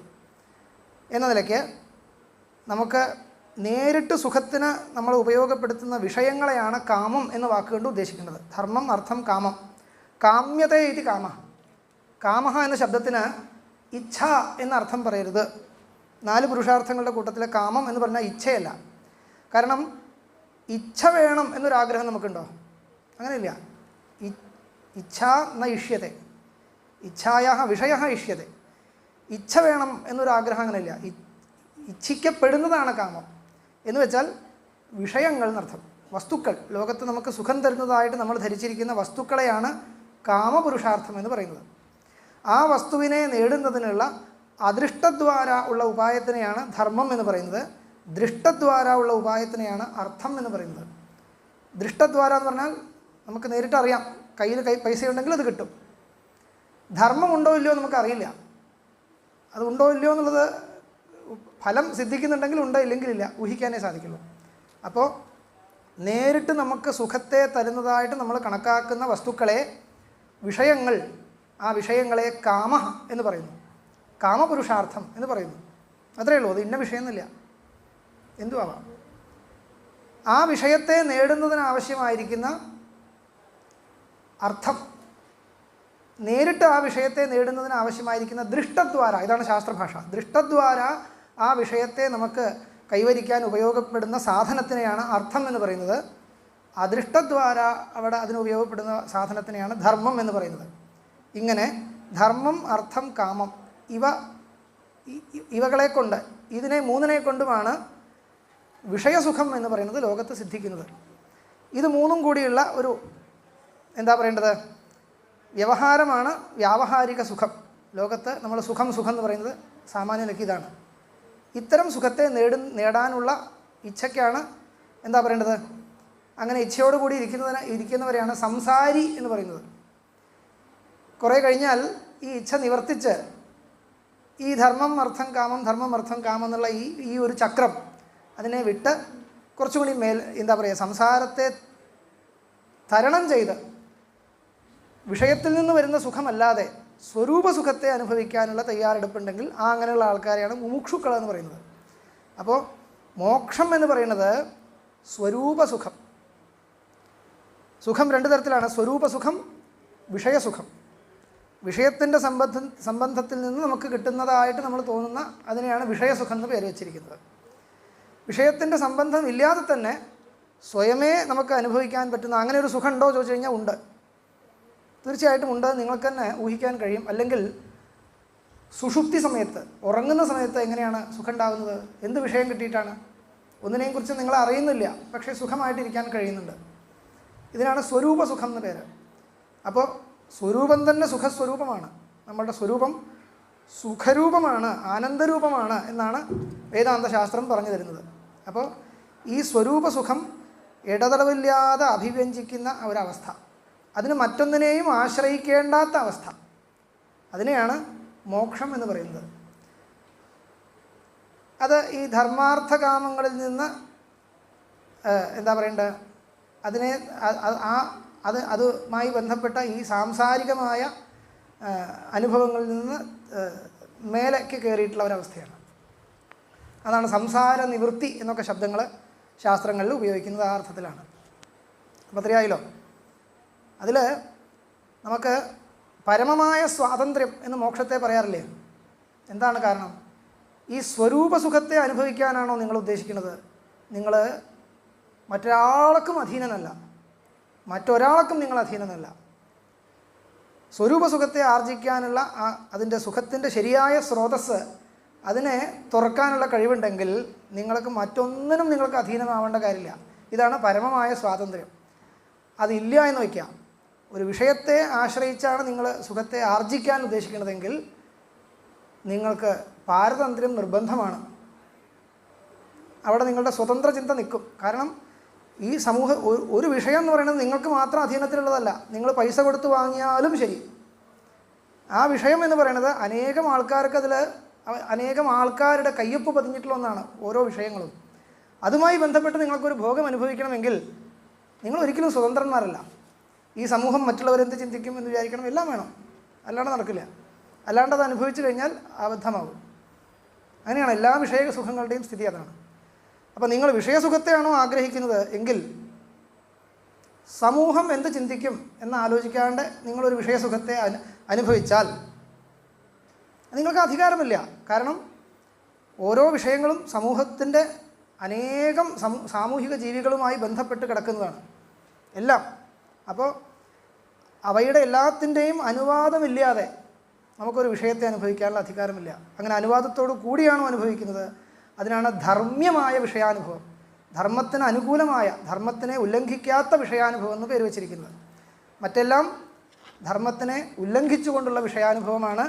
അത്തരം വിഷയാനുഭവങ്ങൾ നമുക്ക് ആസ്വാദ്യമായിട്ട് തോന്നുന്നുണ്ടെങ്കിൽ ക്രമേണ നമ്മൾ അത് ചിരകാലം നിൽക്കില്ല, കുറച്ച് കാലമേ നിൽക്കുള്ളൂ. ക്രമേണ നമ്മൾ അധപ്പതനത്തിലേക്ക് പോയേക്കാം. അപ്പോൾ ശാസ്ത്രങ്ങൾ എപ്പോഴും ധർമാവിരുദ്ധ കാമോസ്മി എന്ന ഗീതയിൽ പറയുന്നത് കൊണ്ടാണ് ഈ ധർമ്മം, അർത്ഥകാമങ്ങൾ ധർമ്മത്തിന് അധീനമായിട്ട് മാത്രമേ നമുക്ക് ആസ്വദിക്കാൻ സാധിക്കുകയുള്ളൂ എന്നുള്ള ഒരു ആശയം മുന്നോട്ട് വെച്ചിട്ടുണ്ട്. അപ്പോൾ അങ്ങനെ ധർമ്മത്തിന് അവിരുദ്ധമായിരിക്കുന്ന അർത്ഥകാമങ്ങളിലൂടെ സഞ്ചരിക്കുന്ന ഒരു വ്യവസ്ഥയാണ് ലോകവ്യവഹാരം എന്ന് പറയുന്നത്. ഇതിനെ തരണം ചെയ്യുന്ന അവസ്ഥയാണ് പരമപുരുഷാർത്ഥമായിരിക്കുന്ന മോക്ഷം. നസ പുനരാവർത്തതേ ഇത്യാദി ശ്രുത്യ തസ്യൈവ നിത്യത്വാവഗമാത്. ഈ മോക്ഷം എന്ന് പറയുന്ന അവസ്ഥ സ്വരൂപസുഖത്തെ, സുഖം സ്വയമേവ പ്രകാശിക്കുന്ന അവസ്ഥയാണ്. അത് നിത്യമാണ്. ആ അവസ്ഥ കൈവരിച്ചു കഴിഞ്ഞാൽ പിന്നെ വീണ്ടും സംസാരത്തിലേക്ക് ഇറങ്ങി വരേണ്ടുന്ന അങ്ങനെയൊന്നും ഇല്ല എന്നിങ്ങനെ ശ്രുതികൾ കാണിച്ചു തരുന്നുണ്ട്. നസ പുനരാവർത്തതേ ഇത്യാദി ശ്രുത്യ തസ്യൈവ നിത്യത്വാവഗമാത്. ഇതരേഷാം ത്രയാണാം, മറ്റ് 3 പുരുഷാർത്ഥങ്ങൾക്കും തദ്യഥാ ഇഹ കർമ്മചിതോ ലോകഃ ക്ഷീയതേ ഏവമേവ അമുത്ര പുണ്യചിതോ ലോകഃ ക്ഷീയതേ ഇത്യാദി ശ്രുത്യാ ച അനിത്യത്വാവഗമാത്. മറ്റ് 3 പുരുഷാർത്ഥങ്ങൾ എങ്ങനെയാണ്? അനിത്യങ്ങളാണ്. എന്തുകൊണ്ടാണ് അനിത്യങ്ങളാവുന്നത്? അനിത്യങ്ങളാണെന്നുള്ളതിന് എന്താണ് തെളിവ്? തെളിവൊന്നും ആവശ്യമില്ല. നമുക്കറിയാലോ, നമ്മുടെ മുമ്പിൽ കയ്യിൽ കിട്ടിയ പൈസ നശിച്ചു പോകുന്നുണ്ട്, നമുക്കറിയാം. നമ്മൾ ആർജിച്ച വിഷയങ്ങൾ നശിച്ചു പോകുന്നുണ്ട്, നമുക്കറിയാം. അപ്പോൾ എങ്ങനെയാണോ ഇഹ തദ്യഥാ ഇഹ കർമ്മചിതോ ലോകഃ ക്ഷീയതേ. അപ്പോൾ എന്ത് വിഷയത്തെ അനുഭവിക്കുമ്പോഴും ഇത് സ്ഥിരമായിട്ട് എന്നോട് ബന്ധപ്പെട്ട് നിൽക്കുന്നതല്ല എന്ന് ബുദ്ധിപൂർവ്വം ഓർത്തുകൊണ്ട് അനുഭവിക്കണം. അങ്ങനെ അനുഭവിക്കുന്നതിനാണ് അസക്ത സുഖമന്വഭൂത്. കാളിദാസൻ പറയുന്നില്ലേ, അസക്തനായിക്കൊണ്ട് സുഖത്തെ അനുഭവിച്ചു എന്ന് പറഞ്ഞു കഴിഞ്ഞാൽ ഇപ്പോൾ ഇത് അനുഭവിക്കാൻ സാധിക്കുന്നു എന്ന് വെച്ചാൽ മതി, സ്ഥിരമായിട്ട് ഇങ്ങനെ തന്നെ ജീവിതം മുന്നോട്ട് പോകുന്നു ധരിക്കണ്ട എന്ന് ഉറപ്പിച്ചുകൊണ്ട് വിഷയസുഖത്തെ സമീപിക്കുന്ന രീതിയാണത്. തദ് യഥ, എപ്രകാരമാണോ ഇഹ ഇവിടെ നമ്മുടെ കണ്ണിൻ്റെ മുമ്പിൽ കർമ്മചിതോ ലോകഃ, കർമ്മണ ആർജിത കർമ്മചിത ലോകഃ ക്ഷീയത്തെ. ലോകം എന്ന് പറഞ്ഞാൽ വിഷയങ്ങളും അർത്ഥകാമങ്ങളും ഒക്കെ ക്ഷയിച്ചു പോകുന്നു. ഏവമേവ, സംശയിക്കേണ്ട, ഇതുപോലെ തന്നെ അമുത്ര, നിങ്ങൾ ഏതെങ്കിലും ലോകാന്തരത്തെക്കുറിച്ച് സങ്കല്പിക്കുകയാണെങ്കിൽ, പുണ്യലോകങ്ങളെക്കുറിച്ചൊക്കെ സങ്കല്പിക്കുകയാണെങ്കിൽ അവിടെയും ഉള്ള വിഷയങ്ങൾ ക്ഷയിക്കുക തന്നെ ചെയ്യും. സ്ഥിരമായിട്ട് നിൽക്കുന്ന ഒരു വിഷയസുഖം അങ്ങനെ ഒന്നും ഇല്ല. ഇത്യാദി ശ്രുത്യ എന്ന് പറയുന്ന ഇത്തരം ശ്രുതിവാക്യങ്ങളെ കൊണ്ട് അനിത്യത്വാവഗമാത്, 3 പുരുഷാർത്ഥങ്ങളും അനിത്യങ്ങളാണെന്ന് മനസ്സിലാക്കാൻ സാധിക്കുന്നുണ്ട്. മോക്ഷം ഒരേ ഒരു പുരുഷാർത്ഥം മാത്രമാണ് നിത്യമായത് എന്ന് മനസ്സിലാക്കാൻ സാധിക്കുന്നുണ്ട്. അപ്പോൾ മോക്ഷത്തെക്കുറിച്ച് പറഞ്ഞു. ഈ മോക്ഷം എന്ന് പറയുന്ന പുരുഷാർത്ഥം എങ്ങനെ നേടാം എന്നാണെങ്കിൽ സച ബ്രഹ്മജ്ഞാനാത്, അത് ബ്രഹ്മജ്ഞാനം കൊണ്ട് മാത്രമേ ആ അവസ്ഥ നമുക്ക് കൈവരിക്കാൻ സാധിക്കുകയുള്ളൂ. അതുകൊണ്ട് ബ്രഹ്മ തത് ജ്ഞാനം തത് പ്രമാണം ച സപ്രപഞ്ചം നിരൂപ്യതേ. അതുകൊണ്ട് ഞാൻ ഈ ഗ്രന്ഥത്തിൽ എന്താണ് ചെയ്യാൻ ഭാവിക്കുന്നത്? ബ്രഹ്മത്തെക്കുറിച്ചും ആ ബ്രഹ്മവിഷയകമായ ജ്ഞാനത്തെക്കുറിച്ചും ആ ജ്ഞാനം നേടുന്നതിന് വേണ്ട പ്രമാണങ്ങളെക്കുറിച്ചും, ബ്രഹ്മ തജ്ഞാനം തത് പ്രമാണം ച സപ്രപഞ്ചം, സപ്രപഞ്ചം എന്ന് പറഞ്ഞാൽ സവിസ്തരം നിരൂപ്യതേ. അതിൽ ഇപ്പോൾ ഇതൊക്കെ നമുക്ക് കേട്ടാൽ പെട്ടെന്ന് മനസ്സിലാവും, സരളമായിട്ടുള്ള വിഷയങ്ങളാണ്. ഇനി നേരിട്ട് ശാസ്ത്രത്തിലേക്ക് കടക്കാൻ പോവുകയാണ്. ഇനി ഇങ്ങനത്തെ പ്രഭാഷണങ്ങളൊന്നുമില്ല, നേരിട്ട് നമ്മുടെ സാങ്കേതിക ഭാഷയിലേക്ക് കടക്കാൻ പോവുകയാണ്. തത്ര പ്രമാകരണം പ്രമാണം. പ്രമയ്ക്ക് കരണമായിട്ടുള്ളത് എന്താണോ അതാണ് പ്രമാണം എന്ന് പറഞ്ഞ് പ്രമാണത്തിൻ്റെ ലക്ഷണം പറഞ്ഞു. പ്രമ എന്ന് പറഞ്ഞാൽ എന്താണ്? നിങ്ങളെന്തെങ്കിലുമൊക്കെ പറയണം. ഇനി ഞാൻ ഇങ്ങനെ അവസാനം വരെ ഇരുന്ന് പറയാന്നുള്ളതല്ല. യഥാർത്ഥ ജ്ഞാനത്തിനെയാണ് പ്രമ എന്ന് പറയുന്നത്. നിങ്ങൾ മനസ്സിലാക്കിയിട്ടുണ്ട്. പക്ഷേ അങ്ങനെ മനസ്സിലാക്കിയാൽ പോരാ. യഥാർത്ഥ ജ്ഞാനം എല്ലാം പ്രമയല്ല. ഇപ്പോൾ സ്മൃതി എന്ന് പറയുന്ന ഒരു ജ്ഞാനമുണ്ട്. സ്മൃതി അറിയില്ലേ? സ്മൃതി എന്ന് പറഞ്ഞാൽ എന്താ? സ്മരണം. സ്മരണം എന്ന് പറഞ്ഞാൽ എന്താണ്? ഓർമ്മിക്കുക. മലയാളത്തിൽ പറഞ്ഞാൽ ഓർമ്മ വരുന്നു എന്ന് പറയില്ലേ? ഈ ഓർമ്മിക്കൽ എന്ന് പറയുന്ന, ഓർമ്മ എന്ന് പറയുന്നത് ഒരു ജ്ഞാനമാണ്. ജ്ഞാനം എന്ന് പറഞ്ഞാൽ നമുക്കുണ്ടാകുന്ന അറിവുകൾക്കൊക്കെ ഉള്ള പേരാണ് ജ്ഞാനം. ജ്ഞാനം എന്ന് പറഞ്ഞാൽ നിങ്ങൾ വേറെന്തോ അലൗകികമായ ജ്ഞാനം ധരിക്കണ്ട. എല്ലാ അറിവുകൾക്കുള്ള പേരാണ് ജ്ഞാനം. ഇവിടെ വെള്ളം ഇരിക്കുന്നുണ്ടെന്ന് പറഞ്ഞാൽ അതൊരു ജ്ഞാനമാണ്. അത്രയേ ഉള്ളൂ. ഇന്ന് രാവിലെ എന്താണ് കഴിച്ചതെന്ന് ഓർക്കാൻ സാധിക്കുന്നുണ്ട്. ഇതിനാണ് പേര് സ്മൃതി. ഈ സ്മൃതി ഒരു യഥാർത്ഥ ജ്ഞാനമാണ്. ശരിയായിട്ടുള്ള എന്താണ് രാവിലെ കഴിച്ചത് അത് യഥാർത്ഥമായിട്ട് ഓർക്കാൻ പറ്റുന്നില്ല. അങ്ങനെ തന്നെയാണത്, സംശയമില്ല. അപ്പോൾ സ്മൃതി എന്ന് പറയുന്നത് ഒരു യഥാർത്ഥ ജ്ഞാനമാണ്. പക്ഷേ പ്രമയല്ല. തർക്കസംഗ്രഹം പഠിച്ചവർക്കറിയാം, തദ്വതി തത്പ്രകാരക അനുഭവ പ്രമ, യഥാർത്ഥാനുഭവ പ്രമ എന്ന് പറയുന്നു. യഥാർത്ഥാനുഭവം എന്ന് പറഞ്ഞാൽ എന്താണ്? തദ്വതി തത്പ്രകാരക അനുഭവ എന്ന് പറയുന്നുണ്ട്. അതുള്ളയിടത്ത് അതുണ്ട് എന്നിങ്ങനെ അറിയുന്നതിനാണ് എന്നുള്ള പുതിയ അറിവ്, അനുഭവം.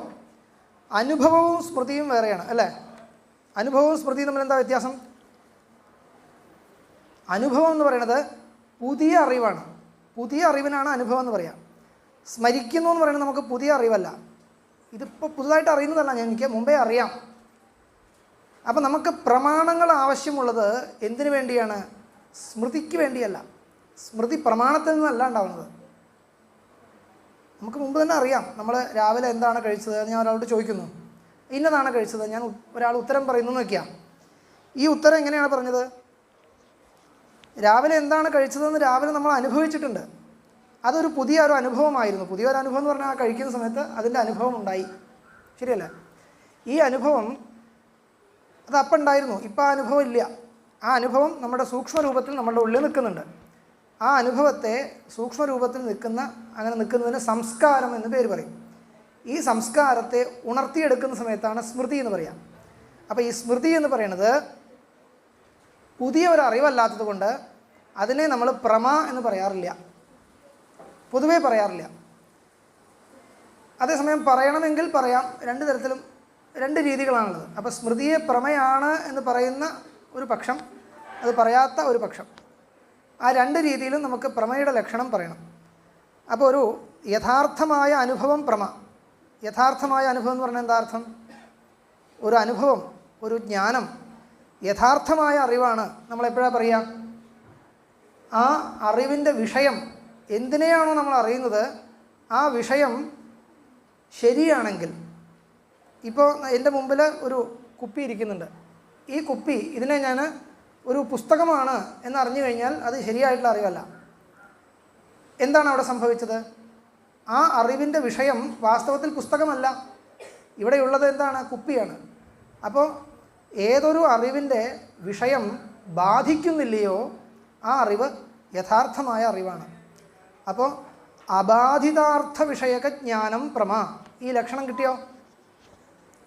പുസ്തകം വായിക്കുന്നതിന് മുമ്പ് നമ്മൾ സ്വയം ഒന്ന് ആലോചിക്കണം. അബാധിതാർത്ഥ വിഷയക ജ്ഞാനം പ്രമ. ഏതൊരു ജ്ഞാനത്തിൻ്റെ വിഷയം, ജ്ഞാനം വിഷയം എന്ന് പറഞ്ഞാൽ വ്യത്യാസം മനസ്സിലാവില്ലേ? ജ്ഞാനം വിഷയം, വിഷയം എന്ന് പറഞ്ഞാൽ എന്താണ്? ഒബ്ജക്റ്റ്. ജ്ഞാനം എന്ന് പറഞ്ഞാലോ അതിനെക്കുറിച്ചുള്ള അറിവ്. ഇത് ഒരു കുപ്പിയാണ്, ഈ കുപ്പിയിലെ ജലമാണ്, ഇതൊരറിവാണ്. ആ അറിവിൻ്റെ വിഷയമാണ് കുപ്പി, ജലം. അറിവെന്ന് പറഞ്ഞാൽ എന്താണ്? ആ കുപ്പിയെക്കുറിച്ചുള്ള ഒരു പ്രകാശം. ഇതിനാണ് അറിവെന്ന് പറയുക. പ്രകാശം എന്ന വാക്ക് ഉപയോഗിക്കുന്നുണ്ട്, കുഴപ്പമില്ല. ഈ ജ്ഞാനത്തിന് സ്വപ്രകാശ ആത്മാ എന്നൊക്കെ വാക്ക് പറയും. ജ്ഞാനത്തിനെ പ്രകാശം എന്ന് നമ്മളൊരു വാക്കുകൊണ്ട് ഉപയോഗിക്കാറുണ്ട്. ഈ വാക്ക് എന്തർത്ഥത്തിലാണ് പ്രയോഗിക്കുന്നത് ചോദിച്ചു കഴിഞ്ഞാൽ അതിനെക്കുറിച്ച് വ്യവഹരിക്കുന്നതിന് നമുക്ക് ആവശ്യമുള്ള എന്തോ ഒന്ന്, അതാണ് വസ്തുപ്രകാശ എന്ന് പറയും. വസ്തുവിനെക്കുറിച്ചുള്ള അറിവ്. അറിവ് എന്ന് പറയുന്ന വസ്തു എന്താണ്? ഇതിലെന്താണ് ചോദിച്ചു കഴിഞ്ഞാൽ എനിക്ക് പറയണം എന്ന് വയ്ക്കുക, അതിനെക്കുറിച്ച് അറിയണം, അറിയാണ്ട് പറയാൻ വയ്യ. അപ്പോൾ ഇതിനകത്ത് ജലമാണ് എന്നിങ്ങനെ എനിക്ക് പറയണമെങ്കിൽ അതിൻ്റെ പിന്നിൽ എനിക്ക് എന്തൊന്നും ഉണ്ടാവണമോ അതിനാണ് ജ്ഞാനം എന്ന് പറയാം. ഇതിനെക്കുറിച്ചുള്ള അറിവുണ്ടെങ്കിൽ മാത്രമേ അതിനെക്കുറിച്ച് എനിക്ക് വ്യവഹരിക്കാൻ പറ്റുള്ളൂ. അപ്പോൾ അറിവിന് വ്യവഹാരത്തിന് കാരണമായിരിക്കുന്ന വസ്തുപ്രകാശം, അതിനെയാണ് നമ്മൾ അറിവ് എന്ന് പറയുന്നത്. അത്രയേ ഉള്ളൂ. ആ അറിവിൻ്റെ വിഷയം, ഏതൊരു അറിവിൻ്റെ വിഷയം ബാധിതമല്ലയോ ആ അറിവിനെ നമുക്ക് പുതുതായിട്ടുണ്ടാകുന്ന അറിവാണെങ്കിൽ അതിനെ നമുക്ക് പ്രമ എന്ന് വിളിക്കാം. അപ്പോൾ സ്മൃതിയും പ്രമ എന്ന് പറയാൻ പറ്റുമോ ചോദിച്ചു കഴിഞ്ഞാൽ പറയണമെങ്കിൽ നിങ്ങൾക്ക് എന്ത് പറയാം, അങ്ങനെ പറയാം, വിരോധമില്ല. ഇനി സ്മൃതി പ്രമയല്ല എന്ന് പറയണം ഉദ്ദേശിക്കണമെങ്കിൽ എന്ത് വേണം? ശാസ്ത്രത്തിൻ്റെ ഭാഷയിൽ പറഞ്ഞാൽ സ്മൃതവും അതിവ്യാപ്തിവാരണായ കിഞ്ചിത് തത്ര ദളം നിവേശനീയം. സ്മൃതിക്കും അനുഭവത്തിനും തമ്മിലുള്ള വ്യത്യാസം എന്താണ് ഞാൻ പറഞ്ഞത്? ഇപ്പോൾ സ്മൃതിയെ മാറ്റി നിർത്തണം എന്ന് വയ്ക്കുക. സ്മൃതിയെ മാറ്റി നിർത്തണമെങ്കിൽ നമ്മളെന്താ ചെയ്യേണ്ടത്? അതിനുവേണ്ടി ഒരു വിശേഷണം അവിടെ ചേർക്കണം. അതെങ്ങനെയാണ് ആ വിശേഷണം ചേർക്കുക? ആ വിശേഷണം ചേർക്കാൻ സ്മൃതിയും അനുഭവവും തമ്മിലുള്ള വ്യത്യാസം എന്താണെന്ന് ആലോചിക്കണം. സ്മൃതിയും അനുഭവവും തമ്മിലുള്ള വ്യത്യാസം എന്താണ്? ഞാൻ നേരത്തെ പറഞ്ഞു, അനുഭവം എന്ന് പറയുന്നത് പുതിയ ഒരു അറിവാണ്. സ്മൃതി എന്ന് പറയുന്നത് പുതിയ അറിവല്ല, പഴയ അറിവിനെ നമ്മൾ പുറത്തെടുക്കുന്നതാണ് സ്മൃതി. അല്ല, അങ്ങനെയല്ലേ? അപ്പോൾ ഇത് വെച്ച് നോക്കുമ്പോൾ നമ്മൾ ശാസ്ത്രീയമായിട്ട് എങ്ങനെയാണ് അതിനെ സമീപിക്കുക? സ്മൃതിയുടെ വിഷയം മുമ്പ് അറിഞ്ഞതാണ്. അനുഭവത്തിൻ്റെ വിഷയം മുമ്പ് അറിഞ്ഞതല്ല. പുതുതായിട്ട് നമ്മൾ ഒന്നിനെ അറിയുമ്പോൾ ആ അനുഭവത്തിൻ്റെ വിഷയം എന്താണോ അതെന്താണ്? അറിഞ്ഞതല്ല. അപ്പോൾ അതുകൊണ്ടാണല്ലോ ആ അനുഭവത്തെ നമ്മൾ പുതിയ അനുഭവം എന്ന് പറയുന്നത്. പുതിയ ഒരു ജ്ഞാനത്തിനെയാണല്ലോ നമ്മൾ അനുഭവം എന്ന് പറയുന്നത്. അപ്പോൾ സ്വാഭാവികമായിട്ടും അനുഭവത്തിൻ്റെ വിഷയം മുമ്പ് അറിഞ്ഞതല്ല. സ്മൃതിയുടെ വിഷയം എങ്ങനെയാണ്? മുമ്പ് അറിഞ്ഞതാണ്. അങ്ങനെയല്ലേ? നിങ്ങൾ ഇങ്ങോട്ടും കമ്മ്യൂണിക്കേറ്റ്, ഞാൻ പറയുന്നത് കേട്ടിരുന്നാൽ പോരാ, നിങ്ങൾ ഇങ്ങോട്ട് കമ്മ്യൂണിക്കേറ്റ് ചെയ്യണം. കുറച്ച് അടുത്തേക്ക് ഇരിക്കണമെങ്കിൽ ഇരിക്കാം, വിരോധമില്ല. എനിക്ക് വൺ സൈഡ് അത് ശീലമില്ല. നിങ്ങൾ ഇവിടുന്ന് ഇങ്ങോട്ട് ഔട്ട്പുട്ട് കിട്ടണം. അങ്ങനെ അപ്പോഴേ നമുക്ക് അത് ശരിയാവുള്ളൂ, വേഗം മുന്നോട്ട് പോകും. അപ്പോൾ ഇല്ലയെന്നുണ്ടെങ്കിൽ തന്നെ പറഞ്ഞുകൊണ്ടിരിക്കും. കാരണം നിങ്ങൾക്ക് മനസ്സിലായോ എന്നറിയില്ല, മനസ്സിലായിട്ടില്ലേ എന്നറിയില്ല. നിങ്ങളുടെ മുഖത്ത് പ്രത്യേകിച്ച് വ്യത്യാസമൊന്നുമില്ല എങ്കിൽ ഒരുപക്ഷെ മനസ്സിലായിട്ടില്ല എന്ന് വിചാരിച്ചിട്ട് ഞാൻ പറഞ്ഞു തന്നെ വീണ്ടും പറഞ്ഞുകൊണ്ടിരിക്കുക. അപ്പോൾ നിങ്ങൾക്ക് ബോറടിക്കും. അപ്പോൾ നിങ്ങൾക്ക് മനസ്സിലായി എങ്കിൽ മനസ്സിലായി എന്നുള്ളതിനുള്ള ഒരു ചിഹ്നം എനിക്ക് കിട്ടണം. അപ്പോഴാണ് വേഗം മുന്നോട്ട് പോകാൻ പറ്റുമോ. അപ്പോൾ സ്മൃതിയുടെ വിഷയം എങ്ങനെയുള്ളതായിരിക്കണം?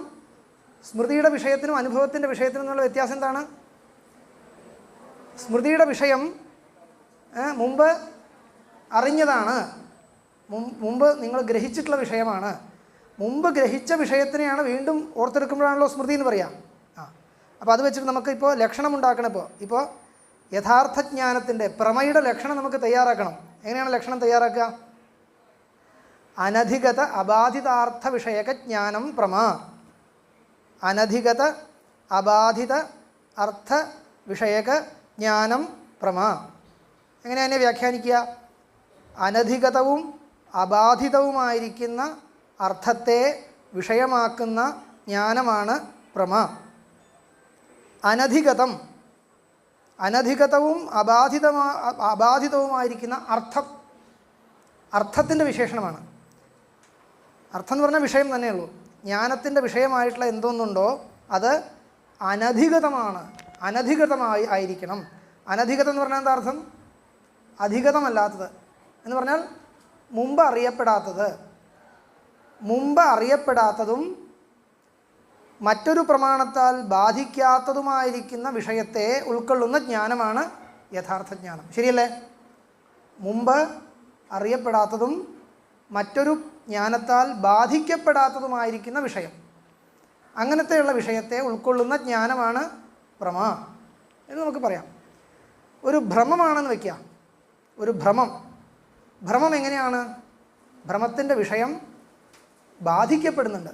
അതുകൊണ്ടാണല്ലോ അതിന് ഭ്രമം എന്ന് പറയുന്നത്. കയറിൽ പാമ്പായിട്ട് തോന്നുന്നത് ഭ്രമമാണ്, കയറിനെ പാമ്പായിട്ട് തോന്നുന്നത് ഭ്രമമാണ്. ആ ഭ്രമത്തിൻ്റെ വിഷയം എന്താണ്?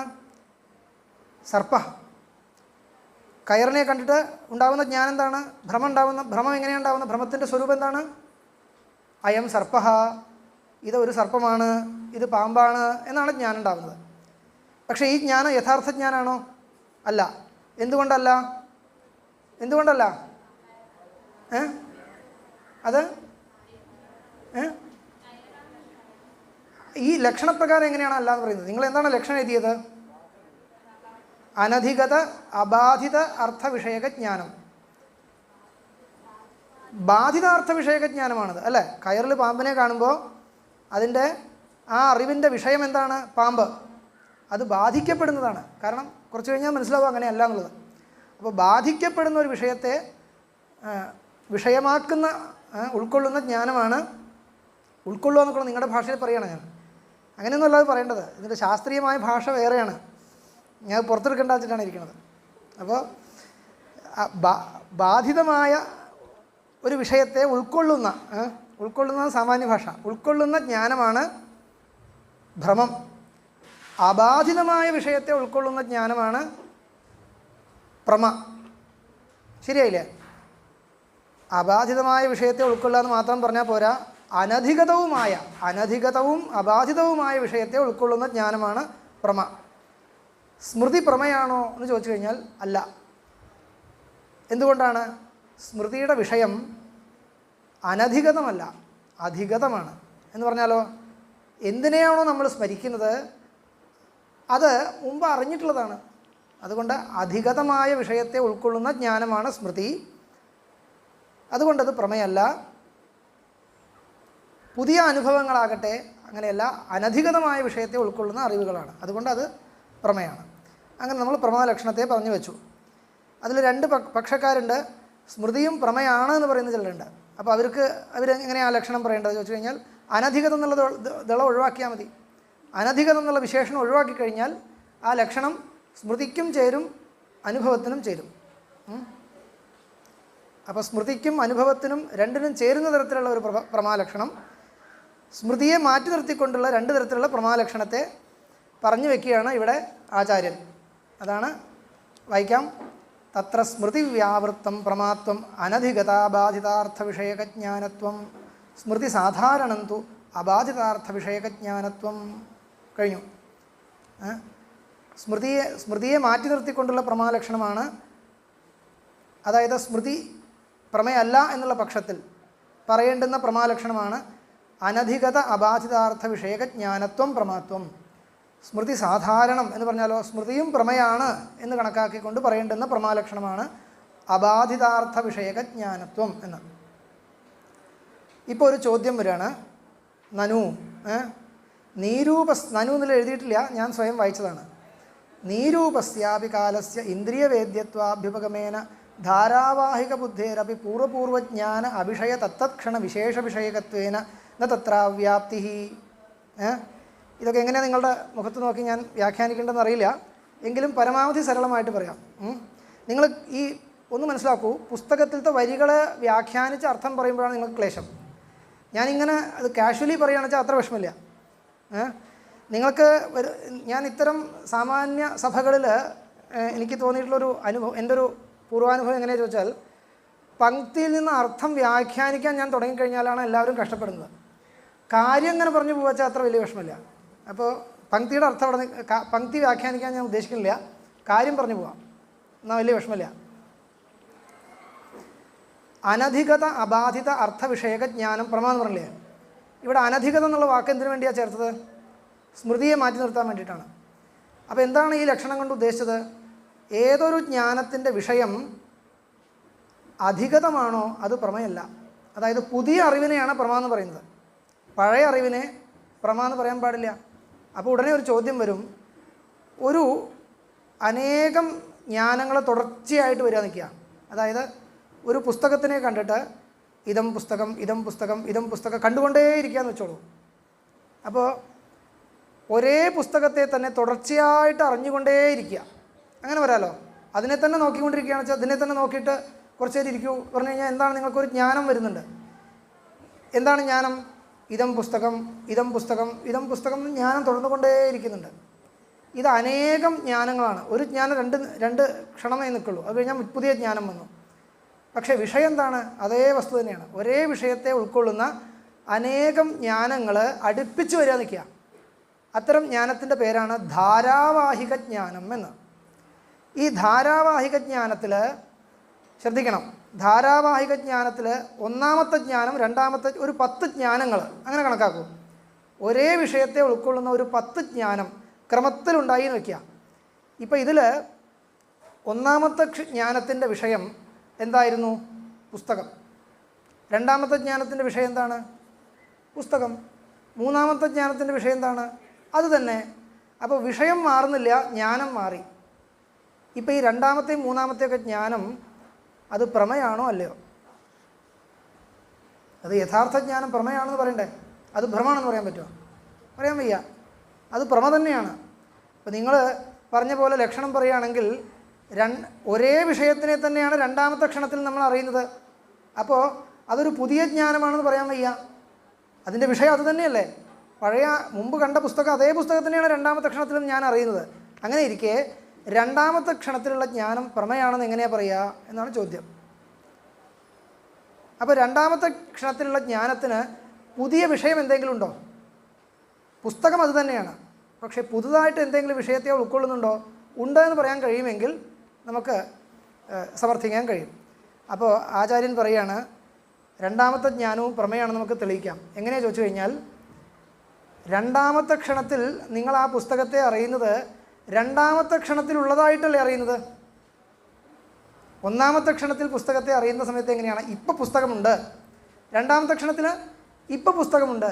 മൂന്നാമത്തെ ക്ഷണത്തിൽ ഇപ്പോൾ പുസ്തകമുണ്ട്. ആ ഇപ്പോൾ എന്ന് പറയുന്നത് എന്താണ്? കാലം. ഒന്നാമത്തെ ക്ഷണത്തിൽ നിങ്ങൾ പുസ്തകത്തെ അറിയുമ്പോൾ ഒന്നാമത്തെ ക്ഷണത്തിൽ ഉള്ളതായിട്ടാണ് പുസ്തകത്തെ അറിയുന്നത്. രണ്ടാമത്തെ ക്ഷണത്തിൽ പുസ്തകത്തെ അറിയുമ്പോൾ രണ്ടാമത്തെ ക്ഷണത്തിൽ ഉള്ളതായിട്ടാണ് പുസ്തകത്തെ അറിയുന്നത്. അപ്പോൾ പുസ്തകം അതുതന്നെയാണെങ്കിലും ക്ഷണം മാറിയില്ലേ? കാലം മാറി വരുന്നുണ്ട്. അപ്പോൾ ഒന്നാമത്തിലുള്ള ക്ഷണത്തിലുള്ള അറിവും രണ്ടാമത്തെ ക്ഷണത്തിലുള്ള അറിവും തമ്മിൽ വ്യത്യാസമുണ്ടോ എന്ന് ചോദിച്ചാൽ വ്യത്യാസമുണ്ട്.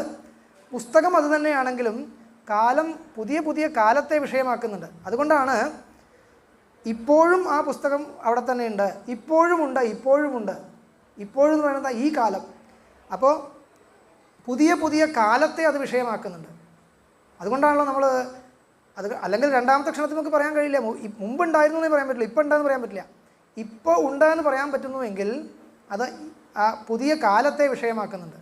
അപ്പോൾ അതിനെ നമുക്ക് പ്രമ എന്ന് പറയാം. എങ്ങനെയെന്ന് ചോദിച്ചു കഴിഞ്ഞാൽ, പുതിയൊരു വിഷയത്തിൽ ചേർന്നു ഇല്ലേ? പുസ്തകം അത് പഴയത് തന്നെയാണെങ്കിലും അതിൽ പുതുതായിട്ട് നമ്മൾ അറിയപ്പെടുന്ന കാലം അത് പഴയതല്ല, പുതിയ കാലമാണ്. അതുകൊണ്ട് കാലത്തെ വിഷയമാക്കുന്നത് കൊണ്ട് രണ്ടാമത്തെ അറിവ് പ്രമേയാണ് എന്ന് പറയാൻ പറ്റും. മൂന്നാമത്തെ അറിവും പ്രമേയാണ്. എങ്ങനെയാണ്? മൂന്നാമത്തെ ക്ഷണത്തെ വിഷയമാക്കുന്നുണ്ട്. നാലാമത്തെ ജ്ഞാനവും പ്രമേയാണ്. അപ്പോൾ ഇങ്ങനെ നോക്കിക്കഴിഞ്ഞാൽ, അല്ലെങ്കിൽ നോക്കൂ, ഇന്നലെ നമ്മളൊരു വസ്തുവിനെ കണ്ടു. അതേ വസ്തുവിനെ ഇന്ന് നമ്മൾ കാണുന്ന സമയത്ത് അത് നമ്മൾ കണ്ണുകൊണ്ട് കാണുകയാണെന്ന് വയ്ക്കുക, സ്മൃതിയല്ല, ഓർത്തെടുക്കുകയല്ല, കണ്ണുകൊണ്ട് വീണ്ടും കാണുന്ന സമയത്ത് ഈ ജ്ഞാനം പുതിയ ജ്ഞാനമാണോ ചോദിച്ചാൽ പുതിയ ജ്ഞാനമല്ല, അതേ വസ്തുവിനെ തന്നെയല്ലേ കാണുന്നത്. പിന്നെ എങ്ങനെയാണ് അത് പ്രമേയാവുക ചോദിച്ചാൽ ഉത്തരം ഇത് തന്നെയാണ്. എന്താണ് ഉത്തരം? ആ വസ്തു അത് തന്നെയാണെങ്കിലും കാലം വേറെയാണ്. ഇന്നലെ ഞാൻ ആ വസ്തുവിനെ കണ്ടത് ഇന്നലെ ഉള്ളതായിട്ടാണ്, ഇന്ന് ഞാനതിനെ കാണുന്നത് ഇന്നുള്ളതായിട്ടാണ്. അപ്പോൾ ഇന്നലെ എന്നുള്ളതും ഇന്ന് എന്നുള്ളതും രണ്ട് കാലങ്ങളാണ്. അതുകൊണ്ട് പുതിയ ഒരു കാലത്തെ വിഷയമാക്കുന്നത് കൊണ്ട് രണ്ടാമതുള്ള ജ്ഞാനവും യഥാർത്ഥ ജ്ഞാനം തന്നെയാണ് നമുക്ക് സമർത്ഥിക്കാൻ കഴിയും. അതാണ് ഇവിടെ ചർച്ച ചെയ്യുന്നത്. അപ്പോൾ ഉടനെ അതിൻ്റെ മുകളിൽ ഒരു പൂർവപക്ഷി ചോദിക്കും. പൂർവപക്ഷി എന്ന് പറഞ്ഞാൽ അറിയില്ലേ, ചോദ്യം ചോദിക്കുന്ന ആളാണ് പൂർവപക്ഷി. ഈ കാലത്തെ കണ്ണുകൊണ്ട് കാണാൻ കഴിയുമോ എന്ന് ചോദിക്കും. കാലത്തെ അറിയുന്നത് കൊണ്ട്, പുതിയ കാലത്തെ ഉൾക്കൊള്ളാൻ കഴിയുന്നത് കൊണ്ടാണല്ലോ ആ ജ്ഞാനത്തെ പുതിയ ജ്ഞാനമായിട്ട് നിങ്ങൾ വ്യാഖ്യാനിച്ചത്. ഈ കാലത്തെ കണ്ണുകൊണ്ട് ഉൾക്കൊള്ളുക എന്ന് പറഞ്ഞാൽ എന്താ അതിനർത്ഥം? കണ്ണുകൊണ്ട് കാലത്തെ കാണാൻ കഴിയുക എന്നർത്ഥം. കണ്ണുകൊണ്ട് പുസ്തകത്തെ കാണാൻ കഴിയും, കാലത്തെ കാണാൻ കഴിയുമോ? കാണാൻ കഴിയില്ലേ? കാണാൻ കഴിയും എന്നൊരു പക്ഷം, കഴിയില്ല എന്നൊരു പക്ഷം. നൈയായികന്മാരുടെ സംബന്ധിച്ചിടത്തോളം അവർ കഴിയില്ല എന്ന് പറയും. എന്താ കാരണം? രൂപമില്ല, കാലത്തിന് കളറില്ല. വസ്തുക്കൾക്ക് കളറുണ്ടെങ്കിൽ മാത്രമേ കണ്ണുകൊണ്ട് കാണാൻ കഴിയുള്ളൂ. വർണ്ണങ്ങളില്ലാത്ത വസ്തുക്കളെ കണ്ണുകൊണ്ട് കാണാൻ കഴിയില്ല. അതുകൊണ്ട് കാലത്തിനെ കണ്ണുകൊണ്ട് കാണാൻ കഴിയില്ല എന്നാണ് നൈയായികന്മാർ പറയുക. പക്ഷേ മീമാംസകന്മാർ അങ്ങനെയല്ല പറയുക. മീമാംസകന്മാർ പറയുന്നത് കാലത്തെയും കണ്ണുകൊണ്ട് കാണാൻ കഴിയും. കണ്ണുകൊണ്ടെന്ന് മാത്രമല്ല, എല്ലാ ഇന്ദ്രിയം കൊണ്ടും. ഏത് ഇന്ദ്രിയം കൊണ്ട് എന്ത് വിഷയത്തെ ഗ്രഹിക്കുന്നുവോ അത് ആ വിഷയം ഗ്രഹിക്കുന്ന സമയത്ത് തന്നെ ആ വിഷയം നിലനിൽക്കുന്ന കാലത്തെയും നമുക്ക് ഗ്രഹിക്കാൻ സാധിക്കും എന്നുള്ളതാണ് മീമാംസകന്മാരുടെ മതം. എന്താ അവരങ്ങനെ പറയാൻ കാരണം? ഇല്ല എങ്കിൽ നമ്മളിപ്പോൾ നോക്കൂ, ഒരു വസ്തുവിനെ കാണുന്നു, കണ്ട ഉടനെ കണ്ടതിന് ശേഷം നമുക്ക് സംശയം വരുന്നുണ്ട്, ഇത് ഇപ്പോഴാണോ കണ്ടത് വേറെ എപ്പോഴെങ്കിലും ആണോ കണ്ടതെന്ന് സംശയം വരുന്നുണ്ടോ? ഇപ്പോൾ ഈ പുസ്തകത്തെ നിങ്ങൾ കണ്ടു കഴിഞ്ഞാൽ കണ്ട ഉടനെ ഞാൻ ചോദിക്കുകയാണ്, നിങ്ങൾ എപ്പോഴാണ് കണ്ടത്? ഇപ്പോൾ. സംശയം ഉണ്ടോ? സംശയം വരുന്നില്ല. അപ്പോൾ ഇപ്പോൾ എന്നുള്ള അറിവ് എവിടുന്നുണ്ടായി? ഇപ്പോഴാണ് ഞാൻ പുസ്തകത്തെ കണ്ടത്. പുസ്തകത്തെ മാത്രമേ നിങ്ങൾ കണ്ണുകൊണ്ട് കണ്ടുള്ളൂ, കാലത്തെ കണ്ടിട്ടില്ല എങ്കിൽ ഒരു പക്ഷേ ആ കാലത്തെക്കുറിച്ച് സന്ദേഹം വരേണ്ടിയിരുന്നതായിരുന്നല്ലോ. പക്ഷെ വരുന്നില്ല. യാതൊരു സംശയവുമില്ല, ഇപ്പോഴാണ് കണ്ടത്. കണ്ടത് മാത്രമല്ല, കേട്ടത്. ഇപ്പം ഞാൻ പറയുന്നത് നിങ്ങൾ കേൾക്കുന്നു. ഇപ്പോഴാണോ കേൾക്കുന്നത് വേറെ എപ്പോഴെങ്കിലും ആണോ സംശയം വരുന്നുണ്ടോ? സംശയം വരുന്നില്ലല്ലോ. അപ്പോൾ കേൾക്കുന്ന സമയത്ത് ശബ്ദത്തെ മാത്രമല്ല നിങ്ങൾ കേൾക്കുന്നത്, ആ ശബ്ദം നിലനിൽക്കുന്ന കാലത്തെയും നിങ്ങൾ കേൾക്കുന്നുണ്ട് എന്ന് അംഗീകരിച്ചേ പറ്റൂ. അങ്ങനെ നോക്കിക്കഴിഞ്ഞാൽ നമ്മുടെ 5 ഇന്ദ്രിയങ്ങളെ എടുത്തോളൂ. 5 ഇന്ദ്രിയങ്ങളും ഉണ്ടാകുന്ന ജ്ഞാനം ആ വിഷയത്തെ മാത്രമല്ല ഇന്ദ്രിയം കൊണ്ട് ഗ്രഹിക്കപ്പെടുന്നത്, വിഷയം മാത്രമല്ല ഗ്രഹിക്കപ്പെടുന്നത്, ആ വിഷയം നിലനിൽക്കുന്ന കാലവും ഗ്രഹിക്കപ്പെടുന്നുണ്ട് എന്ന് നമുക്ക് അംഗീകരിക്കേണ്ടി വരും. അതുകൊണ്ട് മീമാംസകന്മാരെന്ത് തീരുമാനമെടുത്തു? കാലത്തിന് രൂപമുണ്ടോ, കളറുണ്ടോ, വർണ്ണമുണ്ടോ എന്ന് നിങ്ങൾ ചോദിക്കേണ്ട. ഉണ്ടാവട്ടെ, ഇല്ലാതിരിക്കട്ടെ, കാലത്തെ ഗ്രഹിക്കുന്നു എന്ന് പറഞ്ഞ് അംഗീകരിച്ചേ മതിയാവും. ഇല്ലെങ്കിൽ നമ്മുടെ അനുഭവത്തിന് അത് അനുകൂലമല്ല. അതുകൊണ്ട് ഏത് വസ്തുവിനെ നിങ്ങൾ എപ്പോൾ കാണുന്നുവോ, കേൾക്കുന്നുവോ, രുചിക്കുന്നുവോ, മണക്കുന്നുവോ, ആ സമയത്ത് ആ വസ്തുവിനെ മാത്രമല്ല നിങ്ങൾ അതിൻ്റെ ഗന്ധത്തെയോ ശബ്ദത്തെയോ രൂപത്തെയോ മാത്രമല്ല ഗ്രഹിക്കുന്നത്, മറിച്ച് ആ വസ്തു അപ്പോൾ നിലനിൽക്കുന്ന കാലത്തെയും നിങ്ങൾ ഗ്രഹിക്കുന്നുണ്ട് എന്ന് അംഗീകരിച്ചേ മതിയാവൂ എന്നൊരു തീരുമാനം മീമാംസകന്മാർ സ്വീകരിച്ചിട്ടുണ്ട്. തൽക്കാലം നമുക്ക് ആ മീമാംസകന്മാരെ അങ്ങോട്ട് കൂട്ടുപിടിക്കാം. മീമാംസകന്മാരങ്ങനെ സ്വീകരിച്ചല്ലോ. എന്നാൽ അവരെ ഇപ്പം അവരാണ് സുഹൃത്തുക്കൾ. നമുക്ക് നൈയായികന്മാർ സ്വീകരിക്കില്ലെങ്കിൽ വേണ്ട, അവരെ മാറ്റി നിർത്തുക. മീമാംസകന്മാർ അംഗീകരിക്കുന്നുണ്ടല്ലോ. അപ്പോൾ അതുപോലെ തന്നെ നമുക്കും അംഗീകരിക്കാം. അപ്പോൾ എന്തു വന്നു? ഇപ്പോൾ നമുക്ക് ഇതൊക്കെ എന്തിനാണ് പറഞ്ഞത് ചോദിച്ചു കഴിഞ്ഞാൽ, ഓരോ വസ്തുവിനെയും നിങ്ങൾ കാണുമ്പോൾ ആ വസ്തുവിനെ മാത്രമല്ല കാണുന്നത്, ആ വസ്തു നിലനിൽക്കുന്ന കാലത്തെ കൂടി അറിയുന്നുണ്ട്. അങ്ങനെയാണെങ്കിൽ ഓരോ വസ്തുവിനെയും നമ്മൾ കാണുമ്പോൾ വസ്തു അതുതന്നെയാണെങ്കിലും അതൊരു പുതിയ അറിവാണ്, നമുക്ക് ചിത്രീകരിക്കാൻ സാധിക്കും. എന്തുകൊണ്ടാണ്? കാലം മാറി. അതേ വസ്തുവിനെ തന്നെ നമ്മൾ മുമ്പ് കണ്ട്, വസ്തു അതുതന്നെയാണ്, വസ്തുവിന് ഒരു മാറ്റവും വന്നില്ല എന്ന് വയ്ക്കുക, എങ്കിലും ആ അറിവ് ഒരു പുതിയ അറിവാണ്. എന്തുകൊണ്ട്? പുതിയ ഒരു വിഷയത്തെ ഉൾക്കൊള്ളുന്നതുകൊണ്ട്. ഏതാണ് പുതിയ വിഷയം? കാലം. അതുകൊണ്ട് ഇതാണ് പറഞ്ഞു വെച്ചത്. ഈ വരി ഇപ്പോൾ ഞാൻ ഈ പറഞ്ഞ ആശയം നിങ്ങൾക്ക് ഈ ഗ്രന്ഥത്തിൽ നിന്ന് കിട്ടുന്നുണ്ടോ എന്ന് നോക്കിക്കോളൂ. നീരൂപസ്യാപി കാലസ്യ ഇന്ദ്രിയവേദ്യത്വാഭ്യുപഗമേന. കാലം രൂപമില്ലാത്തതാണെങ്കിലും അത് ഇന്ദ്രിയം കൊണ്ട് അറിയാൻ പറ്റുന്നതാണ് എന്ന് സ്വീകരിക്കേണ്ടതുകൊണ്ട്, അങ്ങനെയാണ് ട്രാൻസ്ലേറ്റ് ചെയ്യുക.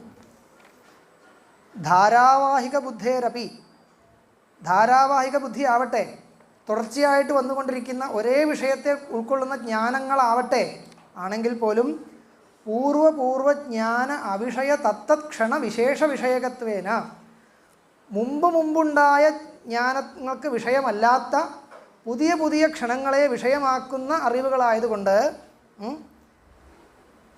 ഉത്തരജ്ഞാനേഷു ന അവ്യാപ്തി. അതായത് രണ്ടാമത്തെയും മൂന്നാമത്തെയും ജ്ഞാനങ്ങളിൽ പ്രമാലക്ഷണത്തെ സമന്വയിപ്പിക്കാൻ സാധിക്കും.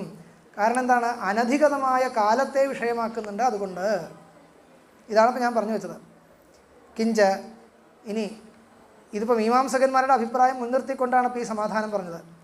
വാസ്തവത്തിൽ നമുക്കിതിൻ്റെ ഒന്നും ബുദ്ധിമുട്ടില്ല. കാരണം ഈ ധാരാവാഹിക ജ്ഞാനം നടക്കുന്നിടത്ത് അത് പല ജ്ഞാനം എന്ന് പറയേണ്ട ആവശ്യമില്ല, ഒരേ ജ്ഞാനമാണിത്. കിഞ്ച ധാരാവാഹിക സ്ഥലേ ബുദ്ധിസ്ഥലേ ന ജ്ഞാനഭേദ. ഈ ധാരാവാഹിക ജ്ഞാനം എന്ന് പറയുന്നത് ഒരു ജ്ഞാനമാണെന്ന് വെച്ചോളൂ, എന്നാൽ കഴിഞ്ഞില്ലേ?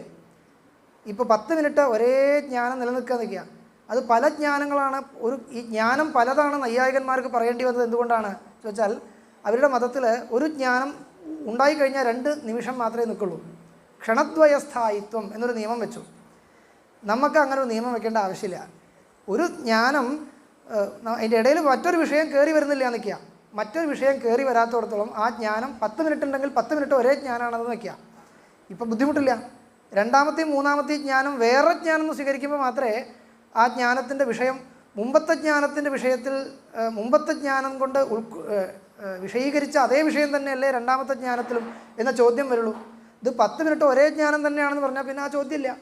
അതുകൊണ്ട് സിദ്ധാന്തത്തിൽ നമ്മുടെ സിദ്ധാന്തപ്രകാരം എങ്ങനെയാണ്, ധാരാവാഹിക ജ്ഞാനം എന്ന് പറയുന്നിടത്ത് ഒരേ ജ്ഞാനമാണത്. അപ്പോൾ ഒരേ ജ്ഞാനത്തിൻ്റെ വിഷയം ഒന്ന് തന്നെയാണ്.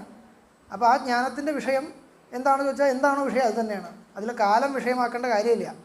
കാലം വിഷയമല്ല എന്ന് പറഞ്ഞാലും ധാരാവാഹിക ബുദ്ധി ഒരു ബുദ്ധിയാണെന്ന് സ്വീകരിക്കുമ്പോൾ ആ ബുദ്ധിയിൽ വിഷയം അനധികതമാണോ? അനധികതമാണ്. നിങ്ങൾക്ക് മനസ്സിലായിട്ടില്ല തോന്നുന്നു, എങ്കിലും ഞാൻ മുൻപോട്ട് പോവുകയാണ്. കിന്തു യാവത് ഘടസ്ഫുരണം താവത് ഘടാകാര അന്തഃകരണവൃത്തി രേഖൈവ.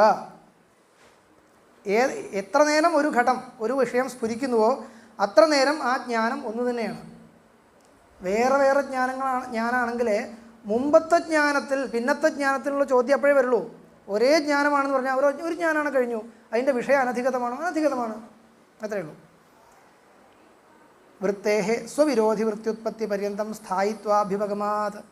ഇവിടെ വൃത്തി എന്നൊരു ശബ്ദമുണ്ട്. വൃത്തി എന്നൊരു ശബ്ദമുണ്ട്, അതിനർത്ഥം ജ്ഞാനം എന്നാണ്. ജ്ഞാനത്തിൻ്റെ സ്വഭാവം എന്താണെന്ന് ചോദിച്ചു കഴിഞ്ഞാൽ വിരോധിയായിരിക്കുന്ന മറ്റൊരു ജ്ഞാനം ഉണ്ടാകുന്നത് വരെ ഒരു ജ്ഞാനം എത്ര നേരം നിലനിൽക്കും ചോദിച്ചു കഴിഞ്ഞാൽ ഒരു ജ്ഞാനം എത്ര നേരം നിലനിൽക്കും ഉണ്ടായിക്കഴിഞ്ഞാൽ? നൈയായികന്മാർ പറയുന്നു 2 ക്ഷണം മാത്രമേ നിൽക്കുള്ളൂ എന്ന്. നമുക്ക് അങ്ങനെ ഒരു നിർബന്ധമില്ല. മറ്റൊരു വിഷയത്തെ ഉൾക്കൊള്ളുന്ന പുതിയൊരു ജ്ഞാനം എപ്പോൾ വരുന്നു അതുവരെ ഈ ജ്ഞാനം നിൽക്കും. ഒരു സാധനത്തെ നമ്മൾ കണ്ടുകൊണ്ടിരിക്കുകയാണ്, ഇങ്ങോട്ട് നീങ്ങിക്കഴിഞ്ഞാൽ മറ്റൊന്ന് കണ്ടു, മറ്റൊന്ന് കണ്ടു കഴിഞ്ഞാൽ ഈ ജ്ഞാനം പോയി. അവിടെ ലൈറ്റ് ഉണ്ട്, അത് ഞാൻ കാണുന്നു, നോക്കിക്കൊണ്ടേ ഇരിക്കുന്ന സമയത്ത് ഒരു ജ്ഞാനമാണ്. വേറൊന്ന് കണ്ടു കഴിഞ്ഞാൽ ആ ജ്ഞാനം പോയി. അത് ഏതുവരെ വേറൊന്നിനെ ഞാൻ കാണുന്നില്ല അതുവരെ ജ്ഞാനം ഒന്നാണ്. അപ്പോൾ യാവത് സ്വവിരോധി വൃത്യുത്പത്തി പര്യന്തം, തന്നിൽ നിന്ന് വിരുദ്ധം എന്ന് പറഞ്ഞാൽ മറ്റൊരു വിഷയത്തെ ഉൾക്കൊള്ളുന്ന വൃത്തി എന്ന് പറഞ്ഞാൽ ജ്ഞാനം. അതൊരു പാരിഭാഷിക ശബ്ദമാണ്. അതിൻ്റെ ആശയം എന്താണ് പിന്നീട് പറയാം. സ്വവിരോധി വൃത്യുത്പത്തി പര്യന്തം സ്ഥായിത്വാഭ്യുപഗമാ. സ്ഥായിത്വം എന്ന് പറഞ്ഞാൽ സ്ഥിരമാണ്. ഒരു ജ്ഞാനം എന്ന് പറയുന്നത് സ്ഥിരമാണ് എന്ന് സ്വീകരിക്കുന്നത് കൊണ്ട് തഥാച തത് പ്രതിഫലിത ചൈതന്യരൂപം ഘടാതിജ്ഞാനമപി തത്ര താവത്കാലീനം ഏകമേവ ഇത് ന അവ്യാപ്തി ശങ്കാപി. ഇവിടെ ചില വൃത്തി, പ്രതിഫലിത ചൈതന്യം, ഇങ്ങനെയാണ് ചില ശബ്ദങ്ങൾ വന്നു. അതിൻ്റെ താത്പര്യം ഇപ്പം ഞാൻ പറയില്ല, പിന്നീട് പറയാം. അത് വിസ്തരിച്ച് പറയേണ്ട ഒരു വിഷയമാണ്. ഒരു ചോദ്യം പറഞ്ഞ് അതിൻ്റെ ഉത്തരം പറഞ്ഞ് നിർത്തിക്കഴിഞ്ഞാൽ ഈ വിഷയം കഴിഞ്ഞു. അതോടുകൂടി നമുക്ക് ഇന്നത്തെ ഇത് അവസാനിപ്പിക്കാം. 5 മിനിറ്റിൽ നിർത്താം. ഇപ്പോൾ നമ്മളുടെ പ്രമാലക്ഷണം എന്തായിരുന്നു? അനധികത അബാധിത അർത്ഥവിഷയക ജ്ഞാനം പ്രമ. ഇതല്ലേ? അനധികതവും, അതായത് മുമ്പ് അറിയാത്തതും അബാധിതവും, അതായത് മറ്റൊരു പ്രമാണത്തെ കൊണ്ട് ബാധിക്കപ്പെടാത്തതുമായ വിഷയത്തെ ഉൾക്കൊള്ളുന്ന ജ്ഞാനമാണ് പ്രമ എന്നല്ലേ പറഞ്ഞത്? അതിൽ അനധികതം എന്ന ഒരു അംശം ചേർത്തിട്ടുണ്ട്. അങ്ങനെ ചേർത്ത് കഴിഞ്ഞാൽ ഒരു ശങ്ക കൊണ്ടുവന്നു, അതിന് മറുപടി പറഞ്ഞു.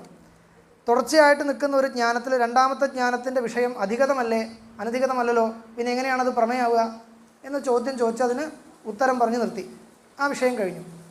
ഇനി രണ്ടാമത്തെ ദളമുണ്ട്, അബാധിതം എന്നൊരു ദളമുണ്ട്. അബാധിതം, ജ്ഞാനത്തിൻ്റെ വിഷയം ബാധിക്കപ്പെടാത്തതായിരിക്കണം, അപ്പോൾ മാത്രമേ അത് പ്രമേയാവുള്ളൂ എന്നുള്ളതിനർത്ഥം. പക്ഷേ നിങ്ങളുടെ അദ്വൈത വേദാന്ത സമ്പ്രദായം മുൻപിൽ വെച്ച് നോക്കുകയാണെങ്കിൽ അതിനങ്ങനെ പറയാൻ പറ്റുമോ? എല്ലാ ജ്ഞാനത്തിൻ്റെയും വിഷയം ബാധിക്കപ്പെടുന്നതാണ് എന്നാണ് നിങ്ങളുടെ തീരുമാനം. ഇതാണ് ഞാൻ തുടക്കത്തിൽ പറഞ്ഞത്. നമ്മുടെ വേദാന്ത ശാസ്ത്രപ്രകാരം കാണുന്ന പ്രപഞ്ചം മുഴുവൻ മിഥ്യയാണെന്നുള്ളതാണ് സിദ്ധാന്തം വന്നിരിക്കുന്നത്. മിഥ്യയാണെന്ന് പറഞ്ഞാൽ എന്താ അർത്ഥം? മിഥ്യയാണെന്ന് എങ്ങനെയാണ് പറഞ്ഞത്? എന്ത് വെച്ചിട്ടാണ് പറഞ്ഞത്? ബ്രഹ്മജ്ഞാനം വന്നു കഴിഞ്ഞാൽ ഇതെല്ലാം ബാധിക്കപ്പെടും. കേവലം ആത്മസ്വരൂപം മാത്രമായിട്ട് പരിശേഷിക്കുന്ന ഒരു അവസ്ഥാവിശേഷമുണ്ട് എന്ന സിദ്ധാന്തത്തെ മുൻനിർത്തിയല്ലേ വേദാന്ത ശാസ്ത്രം പ്രവർത്തിക്കുന്നത്. അങ്ങനെയാണെങ്കിൽ നിങ്ങൾ ഈ പറയുന്ന ഘടജ്ഞാനം, പടജ്ഞാനം, ഈ പുസ്തകജ്ഞാനം, ഇങ്ങനെ പറയുന്ന എല്ലാ ലോകത്തിൽ കാണുന്ന നിങ്ങളുടെ എല്ലാ ജ്ഞാനങ്ങളുടെയും വിഷയങ്ങൾ മിഥ്യയായിരിക്കുന്ന വിഷയങ്ങളാണ്. അങ്ങനെയല്ലേ വന്നത്? ലോകത്തിലുള്ള നിങ്ങളുടെ എല്ലാ അറിവുകളും ഭ്രാന്തിജ്ഞാനമാണെന്നല്ലേ വന്നത്? അതാണ് നിങ്ങളുടെ സിദ്ധാന്തം. അങ്ങനെ വെച്ച് നോക്കുമ്പോൾ ഇപ്പോൾ ഇത് പുസ്തകമാണ് എന്നൊരു ജ്ഞാനം, ഇത് പ്രമയാണോ ഭ്രമമാണോ ചോദിച്ചാൽ നിങ്ങൾ എന്താ പറയേണ്ടത്? ഭ്രമമാണ്. ഇത് ഇവിടെ പുസ്തകമുണ്ടോ? ഉണ്ട് എന്ന് ഞാൻ പറയുന്നു. ഇത് ഭ്രമമാണോ പ്രമേയാണോ? ഭ്രമമാണ്. കാരണം ഇത് പ്രപഞ്ചത്തിൽ ഉൾപ്പെട്ട ഒരു സാധനമല്ലേ, ഉൾപ്പെട്ടൊരു സാധനമാണ്. അങ്ങനെയാണെങ്കിൽ ഇപ്പോൾ ഇല്ല, ബ്രഹ്മജ്ഞാനം വന്നു കഴിഞ്ഞാൽ ഒക്കെ ബാധിക്കപ്പെടണം നശിച്ചു പോകാൻ അർത്ഥമില്ല. അത് പിന്നീട് ഞാൻ വ്യക്തമാക്കാം. എന്തോ ആവട്ടെ, ബ്രഹ്മജ്ഞാനം കൊണ്ട് ബാധിക്കപ്പെടണം എന്നുള്ളതാണ് സ്ഥിതി. അങ്ങനെയാണെങ്കിൽ എല്ലാ നമ്മൾ കാണുന്നതും കേൾക്കുന്നതുമായിട്ടുള്ള സകല വിഷയങ്ങളും ബാധിക്കപ്പെടുന്ന വിഷയങ്ങളാണ്. അപ്പോൾ ഈ പ്രപഞ്ചത്തിലുണ്ടാകുന്ന നമുക്കുണ്ടാകുന്ന എല്ലാ ജ്ഞാനങ്ങളും വിഷയകങ്ങളായ ജ്ഞാനങ്ങളാണ് അല്ലേ? ബാധിത വിഷയകങ്ങളായ ജ്ഞാനങ്ങൾ. അർത്ഥം ഗ്രഹിക്കാൻ വിഷമമുണ്ടോ? അത്തരം ശബ്ദം കേട്ട് ശീലിക്കണം നിങ്ങൾ. ഇത് സംസ്കൃതത്തിൽ പറഞ്ഞ് ബുദ്ധിമുട്ടിക്കേണ്ടത് ഞാൻ മലയാളത്തിൽ പറയുന്നത്. സർവാണി ജ്ഞാനാനി ബാധിത വിഷയകാനി ഭവന്തി. എല്ലാ ജ്ഞാനങ്ങളും ബാധിത വിഷയകങ്ങളാണെന്ന് വന്നു. എല്ലാ ജ്ഞാനങ്ങളുടെയും വിഷയം ബാധിക്കപ്പെടുന്നതാണ്. അങ്ങനെയാണെങ്കിൽ ഇതിനെയൊക്കെ എങ്ങനെയാണ് പ്രമ എന്ന് പറയുക? ഇവിടെ പുസ്തകമുണ്ട് എന്നുള്ള ജ്ഞാനം പ്രമയാണോ? അല്ല എന്ന് പറയേണ്ടതായിട്ടുള്ള അവസ്ഥ വരും. ഇതെന്ത് മര്യാദയാണ് എന്ന് ചിലക്ക് സംശയം വരാം. അപ്പോൾ അതിന് മറുപടി പറയാണ്, അത് സാരമില്ല, പേടിക്കണ്ട. വേദാന്ത ശാസ്ത്രത്തിൻ്റെ പരമസിദ്ധാന്തം അങ്ങനെ നിൽക്കുന്നുവെങ്കിലും ഇപ്പോൾ ഇത്തരം ജ്ഞാനങ്ങളെയൊക്കെ പ്രമ നമുക്ക് കഷ്ടിച്ച് വ്യാഖ്യാനിക്കാം. എങ്ങനെ ചോദിച്ചു കഴിഞ്ഞാൽ, ഇപ്പോൾ ഈ പുസ്തകം ഇവിടെ പുസ്തകം ഉണ്ടെന്ന് എനിക്കൊരു തോന്നൽ വരുന്നുണ്ട്. ഇവിടെ പുസ്തകമുണ്ട്, ഇതൊരു പുസ്തകമാണ് എന്ന് എനിക്കൊരു അറിവുണ്ട്. ഈ അറിവ് പ്രമയാണെന്ന് പറഞ്ഞേ പറ്റൂ.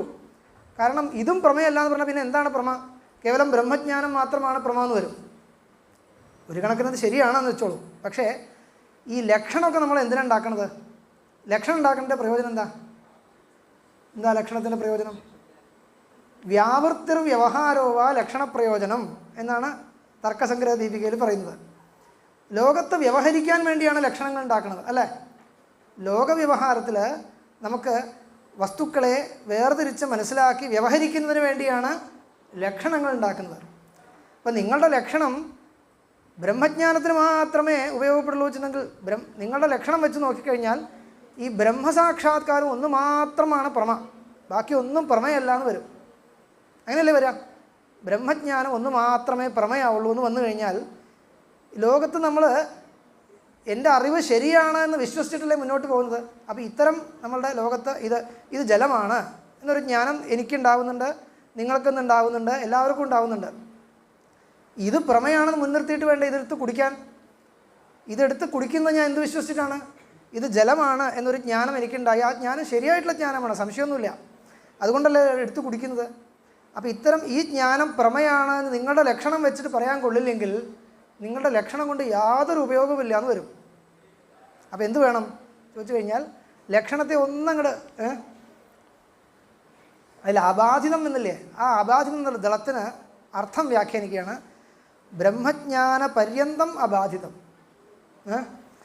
ബ്രഹ്മജ്ഞാന പര്യന്ത അബാധിത വിഷയകത്വേ സതി ജ്ഞാനത്വം പ്രമാത്വം. ഇപ്പോൾ ശരിയായി. ഇപ്പം എന്താ ഞാൻ പറഞ്ഞത് മനസ്സിലായോ? അതായത് ആശയം ഇതാണ്, വേറൊന്നുമല്ല. ഈ കാണുന്ന പ്രപഞ്ചം മുഴുവൻ ബാധിക്കപ്പെടുന്നതാണോ ചോദിച്ചാൽ ബാധിക്കപ്പെടുന്നതാണ്. എപ്പോൾ? ബ്രഹ്മജ്ഞാനം കൊണ്ട്. ഇപ്പോൾ ബാധിച്ചിട്ടുണ്ടോ? ഇല്ല. ഇപ്പോൾ ഇതിനെ ജലമാണെന്ന് ഞാൻ അറിയുന്നു, നിങ്ങളറിയുന്നു, അദ്ദേഹം അറിയുന്നു, ഇനി വരുന്നവരൊക്കെ അറിയുന്നു, എല്ലാവരും അറിയുന്നുണ്ട്. ആർക്കും അഭിപ്രായ വ്യത്യാസമില്ല, ഇല്ലല്ലോ. അപ്പോൾ നമുക്ക് മൊത്തത്തിലൊരു കോംപ്രമൈസിലെത്താം. ഇത് ജലമാണ്, സംശയമൊന്നുമില്ല. ഇത് ബാധിക്കും എന്ന് പറയുന്നു, ആയിക്കോട്ടെ. വിശ്വമായ ഭൂയശ്ച അന്തേ വിശ്വമായ നിവൃത്തി. പ്രപഞ്ചത്തിൻ്റെ കാരണമായിരിക്കുന്ന മായ നിവർത്തിക്കുന്ന സമയത്തല്ലേ ബാധിക്കുക, അതുവരെ ബാധിക്കുന്നില്ലല്ലോ. എല്ലാവർക്കും ഒരേപോലെ അറിയാൻ കഴിയുന്നില്ലേ? അങ്ങനെ അങ്ങോട്ട് വയ്ക്കുക. അപ്പോൾ അബാധിതം ജ്ഞാനം എന്ന് പറഞ്ഞു കഴിഞ്ഞാൽ ബ്രഹ്മജ്ഞാന പര്യന്തം അബാധിതം ജ്ഞാനം, അബാധിത വിഷയകമായിരിക്കുന്ന ജ്ഞാനം. ബ്രഹ്മജ്ഞാന പര്യന്തം ബാധിക്കാത്ത വിഷയത്തെ ഉൾക്കൊള്ളുന്ന ജ്ഞാനം ഏതാണോ അത് പ്രമയാണ്. ബ്രഹ്മജ്ഞാന പര്യന്തം ബാധിക്കപ്പെടാത്ത വിഷയത്തെ ഉൾക്കൊള്ളുന്ന ജ്ഞാനം പ്രമയാണ്. ഇപ്പോൾ ഇത് ജലമാണ് എന്ന് ഞാൻ പറയുന്നു, ഇത് പ്രമയാണോ? ആണ്. ഈ കണക്കിനാണ്. എങ്ങനെ ചോദിച്ചു കഴിഞ്ഞാൽ ഇത് ജലമാണെന്നുള്ളൊരു അഭിപ്രായം മാറ്റേണ്ടി വരുന്നത്. ജലമല്ല എന്ന് പറഞ്ഞാൽ വേറെ എന്തെങ്കിലും ആണെന്ന് അഭിപ്രായമല്ല. ജലം എന്ന് പറയുന്നത് ഒരു പാരമാർത്ഥിക സത്യമല്ല എന്നുള്ള നിലയ്ക്കാണ് അത് ബാധിക്കപ്പെടുന്നു എന്ന് പറയുന്നത്. വ്യാവഹാരിക സത്യമാണെന്നുള്ള വിഷയത്തിൽ അഭിപ്രായ വ്യത്യാസമില്ല, ഇല്ലല്ലോ. അതുകൊണ്ട് വ്യാവഹാരിക സത്യങ്ങളായിട്ട് നമുക്ക് കണക്കാക്കാവുന്ന ഇത് സത്യമാണോ ജലം? എന്താ പറയുക? സത്യമാണോ ചോദിച്ചാൽ ആദ്യം ഞാൻ പറഞ്ഞത് ഓർക്കണം, പാരമാർത്ഥിക സത്യമല്ല, അതേസമയം വ്യാവഹാരിക സത്യമാണ്. അതുകൊണ്ട് വ്യാവഹാരിക സത്യമായ വിഷയങ്ങളെ ഉൾക്കൊള്ളുന്ന ജ്ഞാനങ്ങൾക്കൊക്കെ നമുക്ക് പ്രമ എന്ന് പേര് വയ്ക്കാം. കയറിൽ പാമ്പിനെ കാണുന്നത് പ്രമയാണോ? അല്ല. എന്താണ്? കയറിൽ കാണുന്ന പാമ്പ് ഒരു വ്യാവഹാരിക സത്യമല്ല, മറിച്ച് പ്രാതിഭാസിക സത്യമാണ്. അതുകൊണ്ട് പ്രാതിഭാസികമായ സത്യത്തെ ഉൾക്കൊള്ളുന്ന ജ്ഞാനത്തിനെ നമുക്ക് പ്രമ എന്ന് പറയാൻ വയ്യ, അതിനെ ഭ്രമം എന്ന് പറയാം. വ്യാവഹാരിക സത്യങ്ങളായ വിഷയങ്ങളെ ഉൾക്കൊള്ളുന്ന ജ്ഞാനങ്ങൾക്ക് പ്രമ എന്ന് പേര് വയ്ക്കാം. ഇപ്പോൾ ഇത് വെച്ച് നമുക്ക് ലോകവ്യവഹാരത്തിൽ ബുദ്ധിമുട്ടൊന്നുമില്ല. ഇതിൽ ജലമുണ്ട് എന്നുള്ള ജ്ഞാനം പ്രമയാണ്. കാരണം ജലം വ്യാവഹാരിക സത്യമാണ്, അല്ലേ? അതേസമയം ഇതിൽ മണ്ണുണ്ട്, മണ്ണാണ് ഇതിലൊക്കെ ഒരു ജ്ഞാനം വന്ന് നോക്കിയാൽ ആ ജ്ഞാനം ഭ്രമമാണ്. കാരണം അത് വ്യാവഹാരിക സത്യം പോലും അല്ല. ഇപ്പോൾ ഇത് സരളമായിട്ടുള്ളൊരു ആശയമാണല്ലോ. അപ്പോൾ ചുരുക്കി പറഞ്ഞാൽ എന്ത് വന്നു? വ്യാവഹാരിക സത്യമായ വിഷയങ്ങളെ ഉൾക്കൊള്ളുന്ന ജ്ഞാനങ്ങൾക്കൊക്കെ നമുക്ക് പ്രമ എന്ന് പറയാം എന്ന് വന്നു. എന്താണ് വ്യാവഹാരിക സത്യം? ബ്രഹ്മജ്ഞാന പര്യന്തം ബാധിക്കപ്പെടാത്ത സത്യങ്ങൾ. ബ്രഹ്മജ്ഞാനം കൊണ്ട് ബാധിക്കട്ടെ, ബ്രഹ്മജ്ഞാനം കൊണ്ടല്ലേ, അത് അപ്പം നോക്കാം. അങ്ങനെയല്ലേ നമ്മൾ? അങ്ങനെയാണ് നമ്മളുടെ പ്രവൃത്തികളൊക്കെ അങ്ങനെയാണ്. പിന്നീട് എപ്പോഴെങ്കിലും അത് അപ്പം നോക്കാം, ഇപ്പോൾ നടക്കട്ടെ, ഇങ്ങനെയാണ്. അത്രയേ ലോകവ്യവഹാരത്തിന് അർത്ഥമുള്ളൂ. അപ്പോൾ ബ്രഹ്മജ്ഞാനം കൊണ്ട് മാത്രം ബാധിച്ചേക്കാവുന്ന, ബ്രഹ്മജ്ഞാനം പര്യന്തം ബാധിക്കാത്ത വിഷയങ്ങളെ നമ്മൾ അറിയുകയാണെന്ന് വയ്ക്കുക, അതിനെ നമുക്ക് പ്രമ എന്ന് പറയാം എന്നുള്ള നിലയ്ക്ക് ഒരു കോംപ്രമൈസിലെത്തുകയാണ്. അപ്പോൾ വ്യാവഹാരിക ബ്രഹ്മജ്ഞാന പര്യന്ത അബാധിത വിഷയകത്വേ സതി അനധികത വിഷയകത്വേ സതി ജ്ഞാനത്വം പ്രമാത്വം എന്നിങ്ങനെ ലക്ഷണം പറയാം എന്നാണ്. കഴിഞ്ഞു. അപ്പോൾ ഇന്ന് നമ്മൾ നിർത്തുകയാണ്. ഇപ്പോൾ ഈ പറഞ്ഞ ആശയം ഒന്ന് വായിച്ചിട്ട് നിർത്താം. നനു സിദ്ധാന്തേ, ചോദ്യമാണ് നോക്കൂ. നനു സിദ്ധാന്തേ, വേദാന്ത സിദ്ധാന്തത്തിൽ ഘടാദേർ മിഥ്യാത്വേന ബാധിതത്വ, ഘടം പടം മുതലായിട്ടുള്ള സകല ദൃശ്യപ്രപഞ്ചത്തിലുള്ള എല്ലാ വസ്തുക്കളും മിഥ്യയാണ്. മിഥ്യയാണെങ്കിൽ അത് ബാധിക്കപ്പെടേണ്ടതാണ്. അങ്ങനെയാണെങ്കിൽ അയം ഘട അയം പട എന്നുള്ള സകല ജ്ഞാനങ്ങളും പ്രമകളല്ല എന്ന് പറയേണ്ടി വരും, അപ്രമകളായിപ്പോവും. അങ്ങനെയല്ലേ വരിക? കഥം തജ്ഞാനം പ്രമാണം? അത്തരം ജ്ഞാനങ്ങളെയൊക്കെ പ്രമാണം എങ്ങനെയാണ് പറയുക? ഉച്യതേ, മറുപടി പറയാൻ പോവാണ്. ബ്രഹ്മസാക്ഷാത്കാര അനന്തരം ഹി ഘടാദീനാം ബാധ. ബ്രഹ്മജ്ഞാനം വന്നതിന് ശേഷമല്ലേ ഘടം ബാധിക്കുന്നത്, ഇപ്പോഴല്ലോ, ഇപ്പോൾ കാണുന്നില്ലേ മതിയെന്ന്. ബ്രഹ്മസാക്ഷാത്കാര അനന്തരം ഹി ഘടാദീനാം ബാധ യത്ര ത്വസ്യ സർവമാത്മൈവാഭൂത് തത് കേന കം പശ്യേത് ഇതി ശ്രുതേ. എത്ര ബ്രഹ്മസാക്ഷാത്കാരദശായാം സർവമാത്മൈവാഭൂത്, അതായത് ആത്മാവ് ആത്മസ്വരൂപത്തെ വിട്ട് ആത്മസ്വരൂപമല്ലാത്ത വേറൊന്നും ഇല്ല എന്നുള്ള അവസ്ഥയിലേക്ക് എത്തിച്ചേരുന്നത് എപ്പോഴാണ്? ബ്രഹ്മസാക്ഷാത്കാരത്തിലാണ്. അപ്പോൾ എത്ര ത്വസ്യ സർവമാത്മൈവാഭൂത് തത് കേന കം പശ്യേത്. കഹ കം കേന കം പശ്യേത്. ഇന്ദ്രിയാദികളെ കൊണ്ട് വരുന്ന ലോകവ്യവഹാരങ്ങളെല്ലാം അസ്തമിച്ചു പോകുന്ന ആ ഒരു അവസ്ഥാവിശേഷം നിൽക്കട്ടെ തൽക്കാലം. നതു സംസാരദശായാം ബാധ.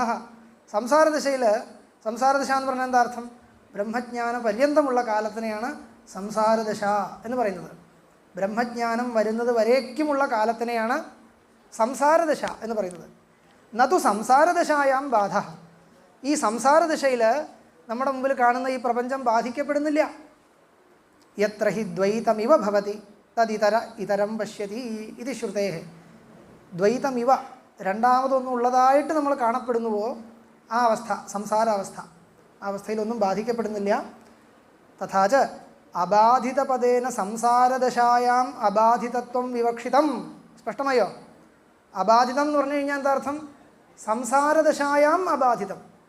അപ്പോൾ ഈ പാത്രത്തിൽ ജലമുണ്ട് എന്നൊരു ജ്ഞാനമുണ്ട്, ഇത് സംസാരദശായാം അബാധിതമാണ്, അല്ലേ? ഈ ജലം സംസാരദശയിൽ അങ്ങനെ തന്നെയാണ്. ഓക്കെ, ശരിയാണ്, എല്ലാവർക്കും സമ്മതമാണ്. ഇപ്പോൾ ഇവിടെ ഇരിക്കുന്നവർക്കൊക്കെ സമ്മതമാണല്ലോ, മതി, അത്രേ വേണ്ടൂ. സംസാരദശായാം അബാധിതമാണോ തീരുമാനിക്കാൻ ഇപ്പോൾ ഇവിടെ ഇരിക്കുന്നവർക്കൊക്കെ അത് സമ്മതമാണ്. ജലം ആണ്, സമ്മതമാണ്. കുടിച്ചാൽ ദാഹം മാറുന്നുണ്ട്, ശരിയാണ്, വ്യാവഹാരിക സത്യമാണ്, സമ്മതിക്കാം. അപ്പം അങ്ങനെയുള്ള എല്ലാ അറിവുകളെയും നമുക്ക് പ്രമ എന്ന് വ്യാഖ്യാനിക്കാം. തദുക്തം ദേഹാത്മപ്രത്യോ യദ്വത് പ്രമാണത്വേന കൽപ്പിത ലൗകികം തദ്വദേവം പ്രമാണന്തു ആ ആത്മനിശ്ചയാത്. ആ ആത്മനിശ്ചയാത് ബ്രഹ്മസാക്ഷാത്കാര പര്യന്തം ഇത്യർത്ഥ. പ്രമാണന്തു ആ ആത്മനിശ്ചയാത്. ആത്മനിശ്ചയം വരെ എന്നർത്ഥം. ആത്മനിശ്ചയം, ആത്മസാക്ഷാത്കാരം വരുന്നത് വരെ ഈ പറയുന്ന വ്യവഹാരങ്ങളെയൊക്കെ സത്യമാണ് എന്ന് വെച്ചുകൊണ്ട് നമ്മൾ പ്രമേയമായിട്ട് കണക്കാക്കി വ്യവഹരിക്കുന്നു. അതാണ് പറഞ്ഞത്. ദേഹാത്മപ്രത്യ ഏതുപോലെയാണോ ദേഹത്തിൽ ഈ ദേഹത്തെ ഞാൻ എന്ന് തെറ്റിദ്ധരിക്കുന്നത്, ദേഹത്തെ ഞാൻ എന്ന് വെച്ചുകൊണ്ടല്ലേ വ്യവഹരിക്കുന്നത്. ഇപ്പം ഞാൻ ആരാ എന്ന് എന്നോട് ചോദിച്ചു കഴിഞ്ഞാൽ ഈ ദേഹവുമായി ബന്ധപ്പെട്ട വിശേഷങ്ങളൊക്കെയാണ് ഞാൻ പറയുന്നത്, അങ്ങനെയല്ല. എന്തുകൊണ്ടാണ് അങ്ങനെ പറയുന്നത്? ഇത് ദേഹം ആത്മാവല്ല എന്ന് എനിക്കറിയാലോ, ശാസ്ത്രത്തിൽ നിന്ന് മനസ്സിലാക്കാൻ സാധിച്ചിട്ടുണ്ട്. എങ്കിലും നമ്മളുടെ ഒരു അനുഭവം അങ്ങനെയാണ്. ഈ ദേഹം എവിടെയാണെന്ന്, ഇപ്പോൾ ഇവിടെ ഞാൻ ഇരിക്കുന്നു എന്തുകൊണ്ടാണ് പറയുന്നത്? ഞാൻ ഇപ്പോൾ ഈ കസേരയിൽ ഇരിക്കുന്നു എന്തുകൊണ്ടാണ് പറയുന്നത്? എൻ്റെ ദേഹം ഇവിടെയാണുള്ളത് കൊണ്ടാണ്, ആത്മാവിനെ വെച്ചുകൊണ്ടാണോ? അല്ലല്ലോ. ദേഹത്തെ മുൻനിർത്തിയാണ് നമ്മുടെ എല്ലാ വ്യവഹാരങ്ങളും. അത് പ്രമേയാണോ എന്ന് ചോദിച്ചു കഴിഞ്ഞാൽ പ്രമേയാണ് എന്നിങ്ങനെ കണക്കാക്കപ്പെടുന്ന ഒരു അറിവാണ്, അത്രേ വേണ്ടൂ. ഈ അറിവ്, ഇത് ഞാൻ എന്നിങ്ങനെ ഞാൻ ഈ ദേഹത്തെ വെച്ച് ചിലതൊക്കെ കണക്കാക്കുന്നു, നിങ്ങളും അങ്ങനെ കണക്കാക്കുന്നു, അങ്ങനെ നമ്മൾ തമ്മിലുള്ള വ്യവഹാരങ്ങളൊക്കെ നടക്കുന്നു, അത്രേ വേണ്ടൂ.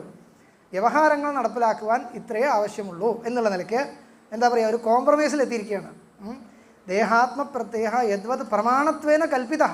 പ്രമാണം എന്നുള്ള നില പ്രമേയ യഥാർത്ഥജ്ഞാനമായിട്ട് അംഗീകരിക്കപ്പെട്ടിരിക്കുകയാണ്. അങ്ങനെ അംഗീകരിച്ചുകൊണ്ട് നമ്മൾ എങ്ങനെ ലോകവ്യവഹാരത്തെ മുന്നോട്ട് നീക്കുന്നുവോ അതേപോലെ തന്നെ ലൗകികം തദ്വദേവേദം പ്രമാണന്തു ആ ആത്മനിശ്ചയാത്. ഈ പറയുന്ന സകല പ്രപഞ്ചത്തെ ഉൾക്കൊള്ളുന്ന എല്ലാ ജ്ഞാനത്തിനെയും നമ്മൾ ഒരു എന്താ പറയുക, ലൗകിക പ്രമേയമായിട്ട് നമ്മളതിനെ കണക്കാക്കാം. പാരമാർത്ഥിക പ്രമേയം അല്ലെങ്കിലും പാരമാർത്ഥികമായ തലത്തിൽ നിന്ന് നോക്കിക്കഴിഞ്ഞാൽ ഇതൊന്നും ഒരു പക്ഷേ യഥാർത്ഥജ്ഞാനമായിരിക്കില്ല. പക്ഷേ വേണ്ട, നമുക്ക് വ്യവഹാരത്തിന് ആവശ്യമുള്ള ഒരു യാഥാർത്ഥ്യം ഇതിനൊക്കെ ഉണ്ടെങ്കിൽ നമുക്കതിനെ പ്രമേയമായിട്ട് കണക്കാക്കാം എന്ന് പറഞ്ഞ് പ്രമാലക്ഷണത്തെ ആചാര്യൻ പറഞ്ഞ് അവസാനിപ്പിക്കുകയാണ്. അത് കഴിഞ്ഞ് പ്രമാണങ്ങളെക്കുറിച്ച് താനി പ്രമാണാനി ഷട്ട് പ്രത്യക്ഷ അനുമാന ഉപമാന അർത്ഥാപത്യ അനുപലബ്ധി ഭേദാത് എന്നിങ്ങനെ പ്രമാണങ്ങൾ 6 തരത്തിലുണ്ട് എന്ന് പറഞ്ഞ് ഇനി വിസ്തരിച്ച് പ്രത്യക്ഷ പ്രമേയെക്കുറിച്ച് ചർച്ച ചെയ്യാൻ പോവുകയാണ്. അതിനെക്കുറിച്ച് ഒരു പീഠിക പറഞ്ഞതിന് ശേഷം നാളെ വിസ്തരിച്ച് നമുക്കതിലേക്ക് കിടക്കാം. അപ്പോൾ ഇന്ന് ഇവിടെ അവസാനിപ്പിക്കുകയാണ്. എല്ലാവർക്കും നമസ്കാരം.